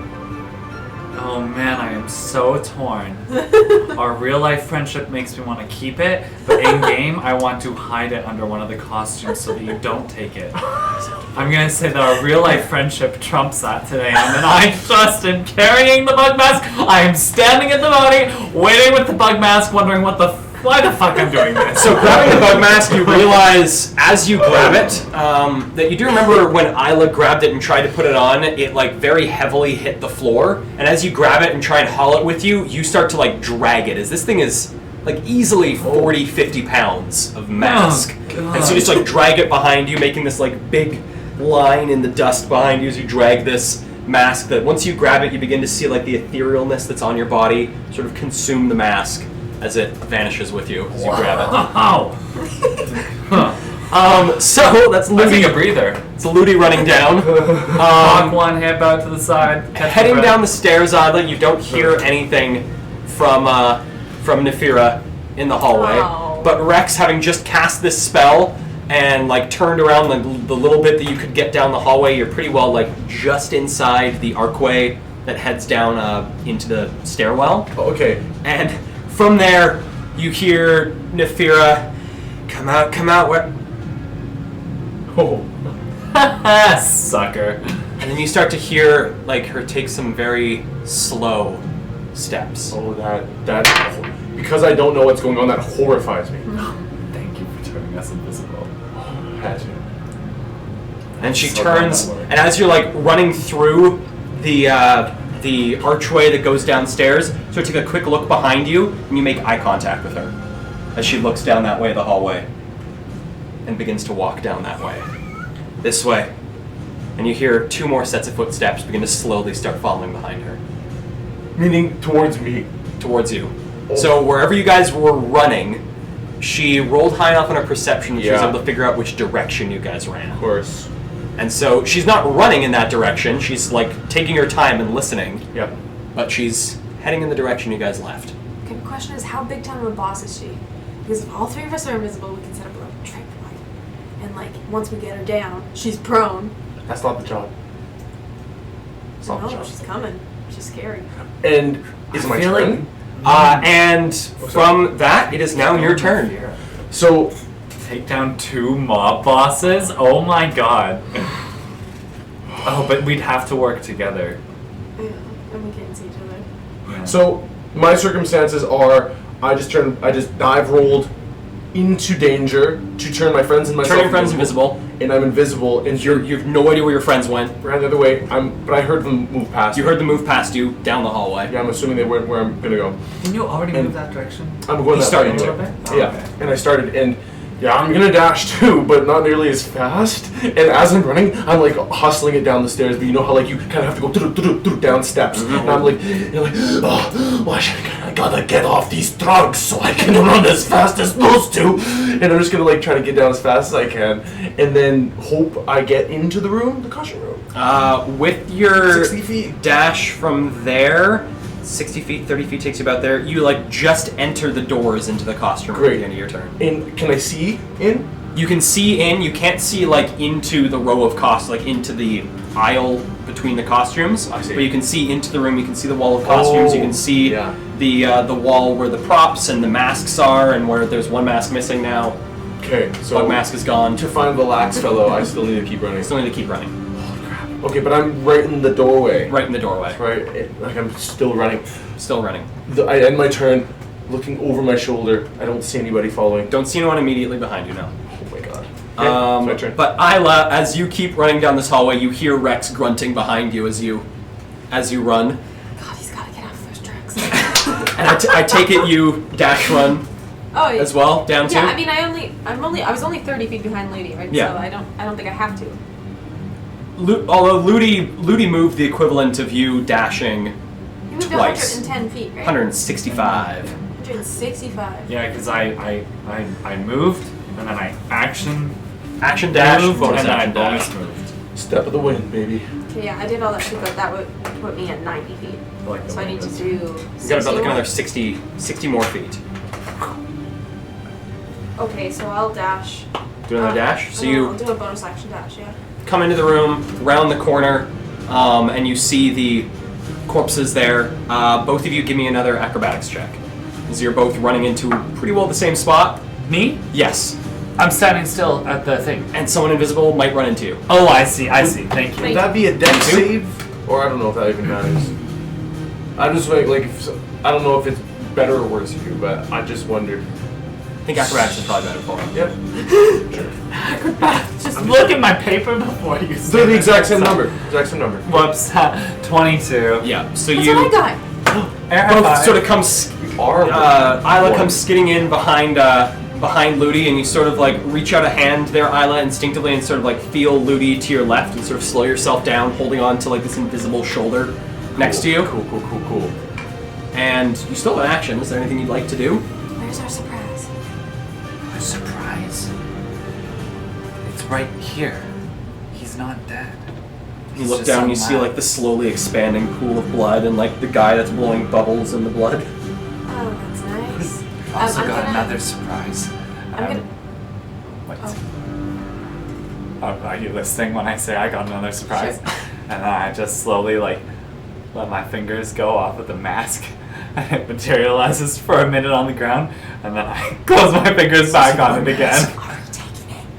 Well, I figure if we can carry it on and get it out of here, but we've only got like probably 3 hours and 45 minutes left before this dude wakes up. So we gotta get him bound and gagged somewhere. Oh, I'm on it. That's what I was gonna do. Great. So I'm gonna cut a piece for my action. I'm gonna take rip a dress or whatever in the costume, Okay. and I'm gonna basically gag him. Okay, so pulling out one of your daggers and doing a quick little cut work, you get like a few decent sized ribbons of cloth and begin to just gag the guy. Yeah. Not enough to suffocate him, just enough to gag. I'm trying Okay, to- so you begin to tie the gag around his mouth. From there, pretty well now at this point, as you guys have now all entered the basement. We're now out of turns. Okay. However, the slow movement of Nefira and what remains of her cronies is still coming. Great. So shortly after, Isla, you start cutting the fabric. Rex, you round the corner into this little corridor to see like a dress sort of like hovering a little bit into the aisle that's like starting to like shred itself. Oh my god. And I love then that. like the dress sort of floats back to the spot, and then you see the one unconscious guy on the ground that's been blowing bubbles in the blood Right. sort of like sit himself up. And then you see like his head start to like sort of move to side as like this little strip of cloth begins to materialize around his face. I go, it's a classic gag strip. Hey, you two. And I'm gonna move into the aisle, and then get real close and say, they're not far behind. We have to move now. Let's go. I'm going and grab a limb. I'll grab a limb. The one that doesn't lift itself up. I've got it in my other hand for as long as I can, okay? Okay. So with carrying the mask, you won't be able to help with the body. You have to choose between one of the two. What if I was like an arm in one hand and a mask in the other? You won't really be helping with the carrying. You'll have an arm, but you won't really be taking much of his weight, if any. I have a question. We're in a theater and we're in a prop room, yeah? Mhm. Can I find a dolly? Good call. Give me a perception check. We still have more stairs to get down, I think, back before the sewer. Oh. This is not my strong suit. 8. So taking like a quick run out of the room, or not out of the room, but out of the little costume alley that you're in. You peek out, look around. You don't see anything on the left side of the room. Come around the other side of the room, and you do see way down near the doors that like enter into the prop room from the hallway. You do see looks to be like a very, very old dolly. Very old, like Decently old. Like again, this is an old theater, Bad touch. so Bad touch. things here are old. I don't like it. I don't like it. no, we have You to like carry it? them all I don't the way like to it. the sewers. Why? Scared of the So much sound. Oh. Okay. You can take it if you want. I just know it's gonna make a bunch of sound. Snow it! Snow it! I'm gonna go to it, and if I start pulling it and it's super squeaky, then I'll leave it wherever it is. But I'm gonna try to grab it. We're carrying a body. Okay, so coming over, grabbing the dolly and beginning to turn it out into the into the prop room itself, you do hear like a. I'm gonna set down the mask and say, Rex, help me get the body on that thing. And so you guys are gonna start pulling the body over Rex and I are towards gonna the. lift up the body and start carrying it. Give me a couple of strength checks. Oh, Yeah, if but- we dragged it, would we have to do a strength check? It's just that you guys move at half speed, so you guys move at Perfect. 15 feet per round, like per round. And we're gonna take You're dragging the the body. slowest speed, probably. Yeah, Yes, and you'll take the slowest speed. Oh, but if I failed and Rex succeeded, then we could move at 25 speed, or at 27 and a half, right? Well, we Because could. at my half speed would be like just slightly lower than his max. Potentially. Okay. I don't have high hopes at Rex succeeding this. Oh, okay. Because if you have a negative. Nat 20! I don't have a negative. I'm at 10. Oh, you're at 10? Yeah. There's only a couple of rolls you can do to succeed this. 7. So, Rex can't really take much of this weight. I'm at a nat 20. What if I pick it up and I start to move, not even realizing Rex doesn't got much of the weight. What happens with me on a nat 20 just moving this thing in that direction? But you can move it. So the nat 20 just means that you are succeeding in carrying him. The level of the success doesn't change it too much. Okay. But you can move at 25 feet per round. Great. That's great. Okay. I've got both hands underneath his shoulders like this, like, you know.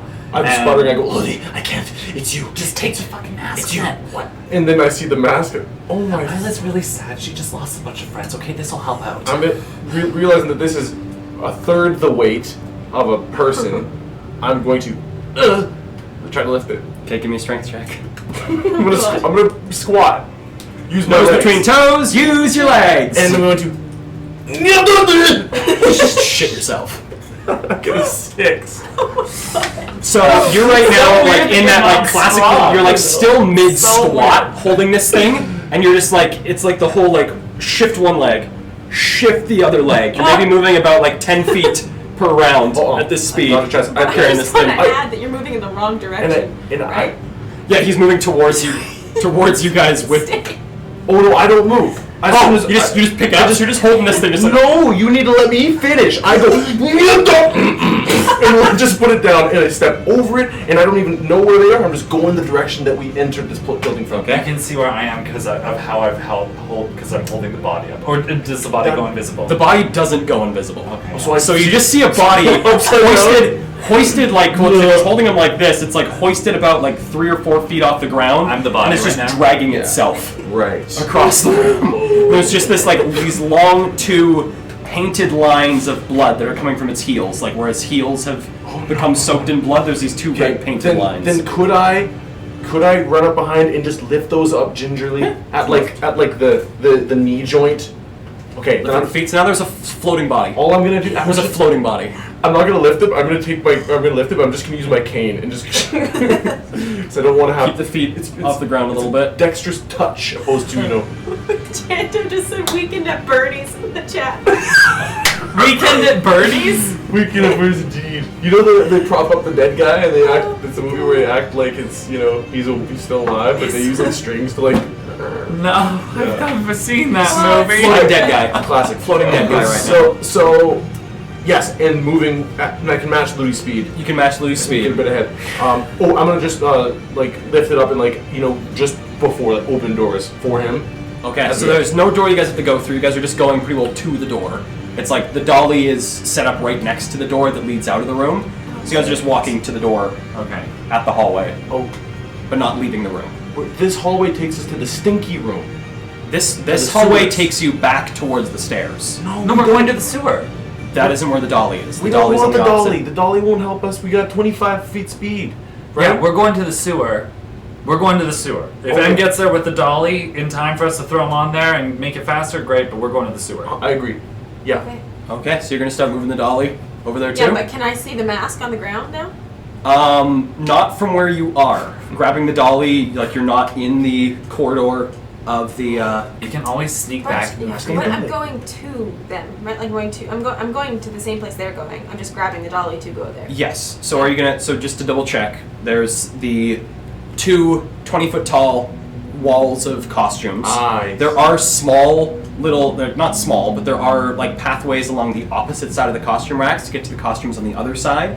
Do you want to go on like the opposite side of the costume racks? It'd be the shorter route, or go the route that you guys have gone through before, which is between the two costume racks. which is where you would see the mask. I don't know. They've left it, so I'll go the shorter route.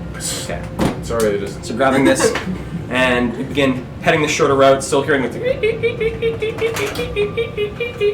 as these wheels squeak along. And Isla is able to get to the door that heads into the waste room where you guys have now dragged the body to. Yeah. You guys gonna put the body on the dolly to go into the waste room, or I saw the dolly scoots up, the dolly scoots up? and it's like, and I snap my head towards that. You just see that it's just a dolly moving on its own. And I can't see the fiery, vicious glare that I'm setting towards. No, but you can see the operating floating dolly. body. There's a body floating at the door. And I kind of, Ooh, I kind of, strong. Who's strong? I kind of like, What? So you're pushing my dolly? Yeah, it's gonna be great for when we get in the sewers. We can just pull them right along. The dolly's wheels will work in this sewer, Isla. The sewer's full of crap. What? The wheels will get full of crap in the sewers. That doesn't matter now. Let's just get in the fucking sewer and see what happens. Also, we left the mask. I'm so sorry. It was too heavy. And I'm gonna keep carrying the frickin' body through the stink room, through the secret entrance, and down that wooden set of stairs. yeah. Okay, so Oh my still God. again, 25 feet per round, you sort of round the corner, dragging this body. Isla, do you leave the dolly? No, almost in spite of Rex now because they left the mask. I'm gonna take the dolly, squeak, squeak, squeak, squeak, squeak, on through, and I'm gonna go down the. You're gonna make so much noise.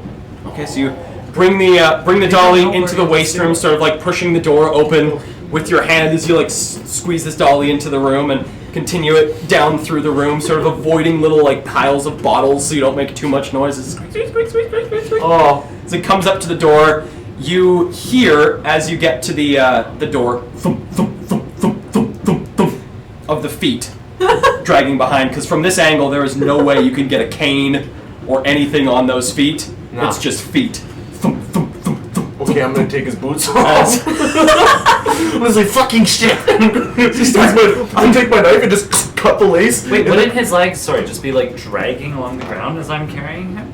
yeah, and you're carrying him downstairs. Oh, I made it to the stairs. Okay. You're going good. downstairs Oh, but now. I didn't realize I got to the stairs. Once I get to the stairs, I'm just gonna let him go. Arrange him so he's going Wait, feet. wait, wait. Will that wake Oh him no, up? don't, because it might wake him up. That would wake him up. Is that Yeah. possible with Lux? Yeah. Oh, I would know that about Lax Yeah. because I know everything about Lax, even though Brayden doesn't. Ludi does. Yeah, 100%. Never mind, I'm carrying him down the stairs. Yeah. Okay. Yeah, do that. Thump, thump, thump, thump. As Isla, you come around the corner and you just see you can see through Rex who's following behind the body. You just see this guy floating down into the darkness, just like floating a few feet off the ground, feet just thump, thump, thump, thump, thump, thump. But not bootless feet. There's the second boot. Last episode it was door sound effects. This episode it's dead feet down stairwells. Sleeping feet. Sleeping feet. Yeah, sleeping feet. As you guys just carrying him down these stairs, Isla, you turn the dolly. It looks like it will just fit down the Oh, stairs. yes. And do you want to start bringing the dolly Yeah, down the behind stairs? me as I go down. Behind you? Isla, wait for me. When I get him down, I'll come back and help you. It'll be way too loud on your own. Nuh-uh. I'm gonna pick it up from the wheel end. You're gonna carry. It's like a grocery cart, right? It's like a dolly. It's It's a like a dolly. It's like a Why It's like a theater dolly. Grocery cart. Yeah. Okay. So it's metal. Yeah, Yeah? You're gonna try and carry I'm it? gonna try. Okay, strength check. Oh no. This Isla's at the top of the stairs trying to figure out Like, how are to we talking like those dollies that like has like a rectangular bottom, like that you can like 3 feet by like 4 feet? You can stack a bunch of stuff on, Yeah. or like one of those things that has like a little lip that slides under a box and then No, on we're an talking angle. like a little car. We're talking like the big thing. like a car. That's I what thought it was a little dolly.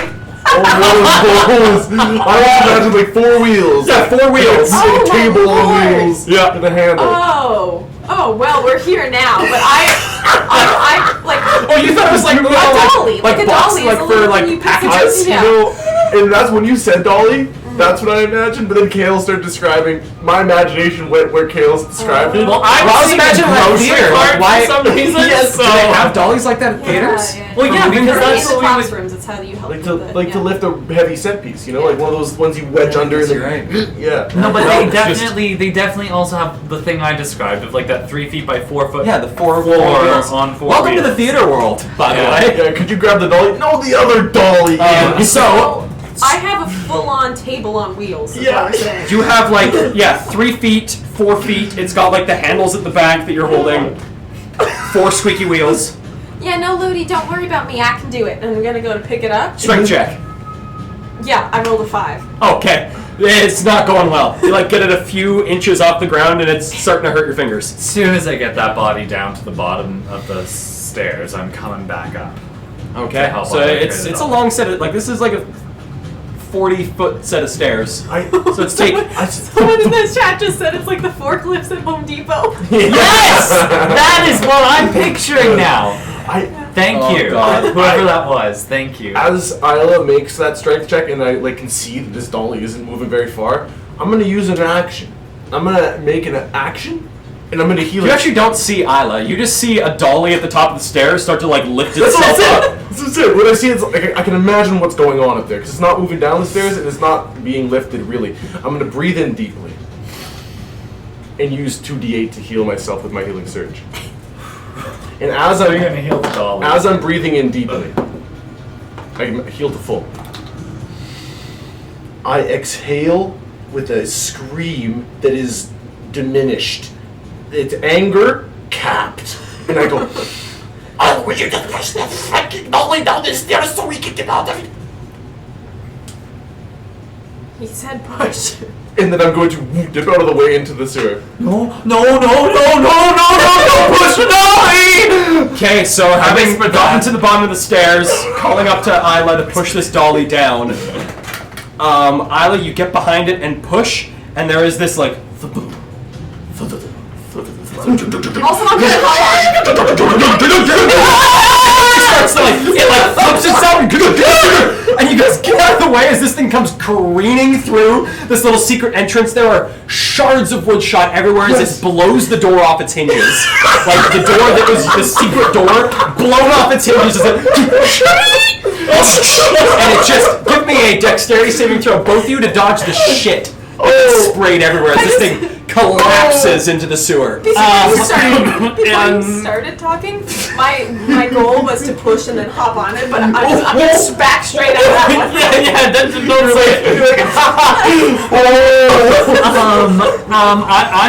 I'm gonna say I'm feeling lucky just in case. I did roll an 18, but just in case. I got a 16. Okay, 18. Okay, so it splashes in the sewer. There was a spray of shit and rainwater and just sewer refuse that's slowly moving in this this trough through the sewers. You guys back up against the walls and hide yourself. The spray misses you, and you look down and you see the unconscious corpse. Just a fist-sized shit, just right across its face. No reaction, zero reaction from the body. And I kind of Wait. From my dude that I'm carrying. Yeah, because you set him down on the ground outside because you said you were going to bring this guy down, put him down, and go up to help Isla. Yeah. You put him down, saw this thing coming, got out of the way, got away from the shit spray. Dude gets... You know what's Crack in so the face. funny? I almost said, this is killing me now. I almost said that I set him outside of the door frame entrance. In my head, I almost said that. If here is the exit, into the sewer, and it's like this, I wanted to set him here. Yeah, but I didn't say it. Oh. So I got run over and knocked into the sewer. no, he just got hit with shit. He didn't get hit by the car. The dolly. Oh, I thought he got poop with the dolly. No. Oh, Fist great, size- that's fine. fist size We'll shit. clean him off. He won't. Write it know. down. So hits him smack in the face, and Isla, you just look down, and you hear noises of movement from behind you. I pull the trench coat off of my head that I used to shield myself from the shit. I look to see if he was waking up, and I go, "Oh no, that's a really good batch. Wow, no, he's out." And then I look up the stairs at Isla. I'm gonna or sneak not in Isla. their heads.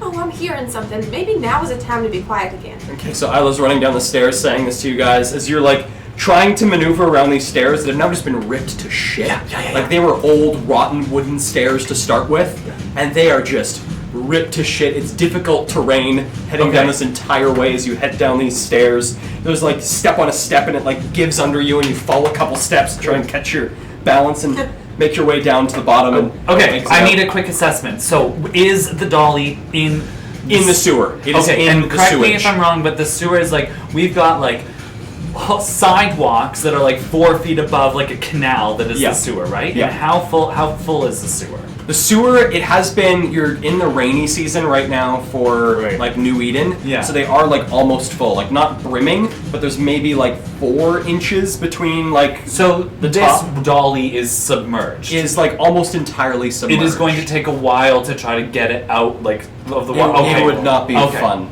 I look for the nearest corner that I can hide this not invisible body around, and I pick it up, and I start going in that direction. Lily starts dragging this body. You then hear, instead of the thumping of feet on rotten stairs, you hear it's like The socks. the like sliding of blood-soaked socks from having laid in blood. You can see now, like as he's dragging them, and you're sort of looking at the body a little bit more. Entire left-hand side of his body is just red from like laying in blood, and so these like That's blood-soaked creepy. socks would go I'm gonna whisper as as they're sliding across the I'm ground. gonna whisper as I move.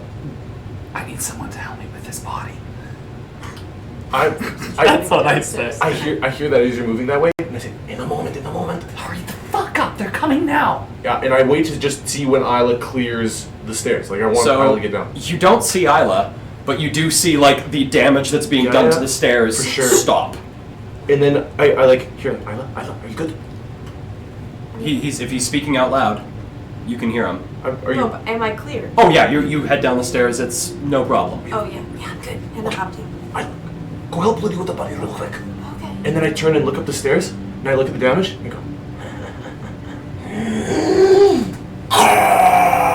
Acid breath on the wooden steps. Okay. Roll me whatever damage dice it is for the acid, and it's what, 15 feet? It's a 15 foot 30 line? feet line. 30 foot line. So I'm gonna Okay. just like from like kind of like take one step up onto it, and then just try to destroy the staircase. Okay. 3, 1, 3. 7 acid damage. Is it like a projectile vomit situation of acid? I imagine it more like a gout, like a beam, like not a beam, but like Projectile vomit. oh, Say that's Beam of projectile vomit. vomit. yeah.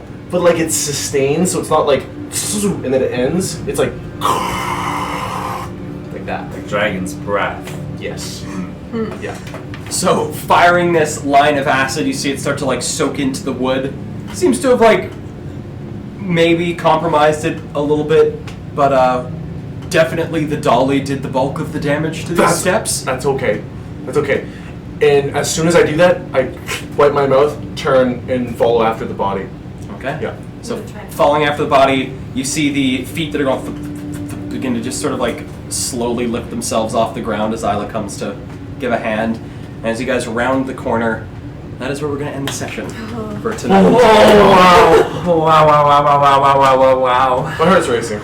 That dolly was. Just You to guys be, took a captive. just to be clear, We did. just to be clear, if Nefira, I'm sorry, I know the session's over, but if Nefira, that's her name, right? If she came down those stairs and looked to her left and to her right, would the body be out of view? The body would be out of view. Would there be 2 red lines on the ground that she could see in this dim light? You don't really know. Is it pretty dim? It's a sewer. It's pretty dim light. It's not super well lit. Could be shit. Might take her a little bit to get to the steps, though. Hopefully, yeah. Oh, man. Wow. Oh, that was wild. That was nuts. We thank you guys so much for taking along for that wild trip. It was the first time doing combat in a very long time, and it was very much needed. That was quite the show. That was intense. So thank you once again for tuning into Dungeons and Drama Majors. We will be back next Sunday. Yeah. Right? There's Yes, nothing next Sunday. next Sunday. So we'll be back next Sunday, same time, 7 p.m. Mountain Time. Yeah. Don't know what that translates to. Other time-wise? Oh, I know. It's 6 p.m. in Vancouver, BC. 6 p.m. area. Eastern, if you're Eastern, or Western. 6 p.m. Western. Google Pacific knows. time. Google 7 p.m. Mountain Time, and you'll get what it is in your time. 9 p.m. Toronto. 7 9 p.m. p.m. Eastern, 10:30 in Newfoundland. Yeah. There we go. That's right. But until then, have a great rest of your night, you guys. We hope to see all of you back again next week. Yes. And catch you next Sunday. Also, yes, catch you next Sunday. Yeah. Okay. Much love. Also, we're really close to 100 followers on Twitch, so if you want to spread some of the love, show us to your friends, that'd be really appreciated. So cool. So cool. And if people don't want to watch or they can't catch up live, then send them to our YouTube, which is always active with our videos too. Yeah, and we also have an Instagram. If you want to direct people there, you can catch updates and stuff like that. Yeah. Alright. Okay. Thanks so much. Catch you guys later. Have a you good rest of your week. Bye. Adios.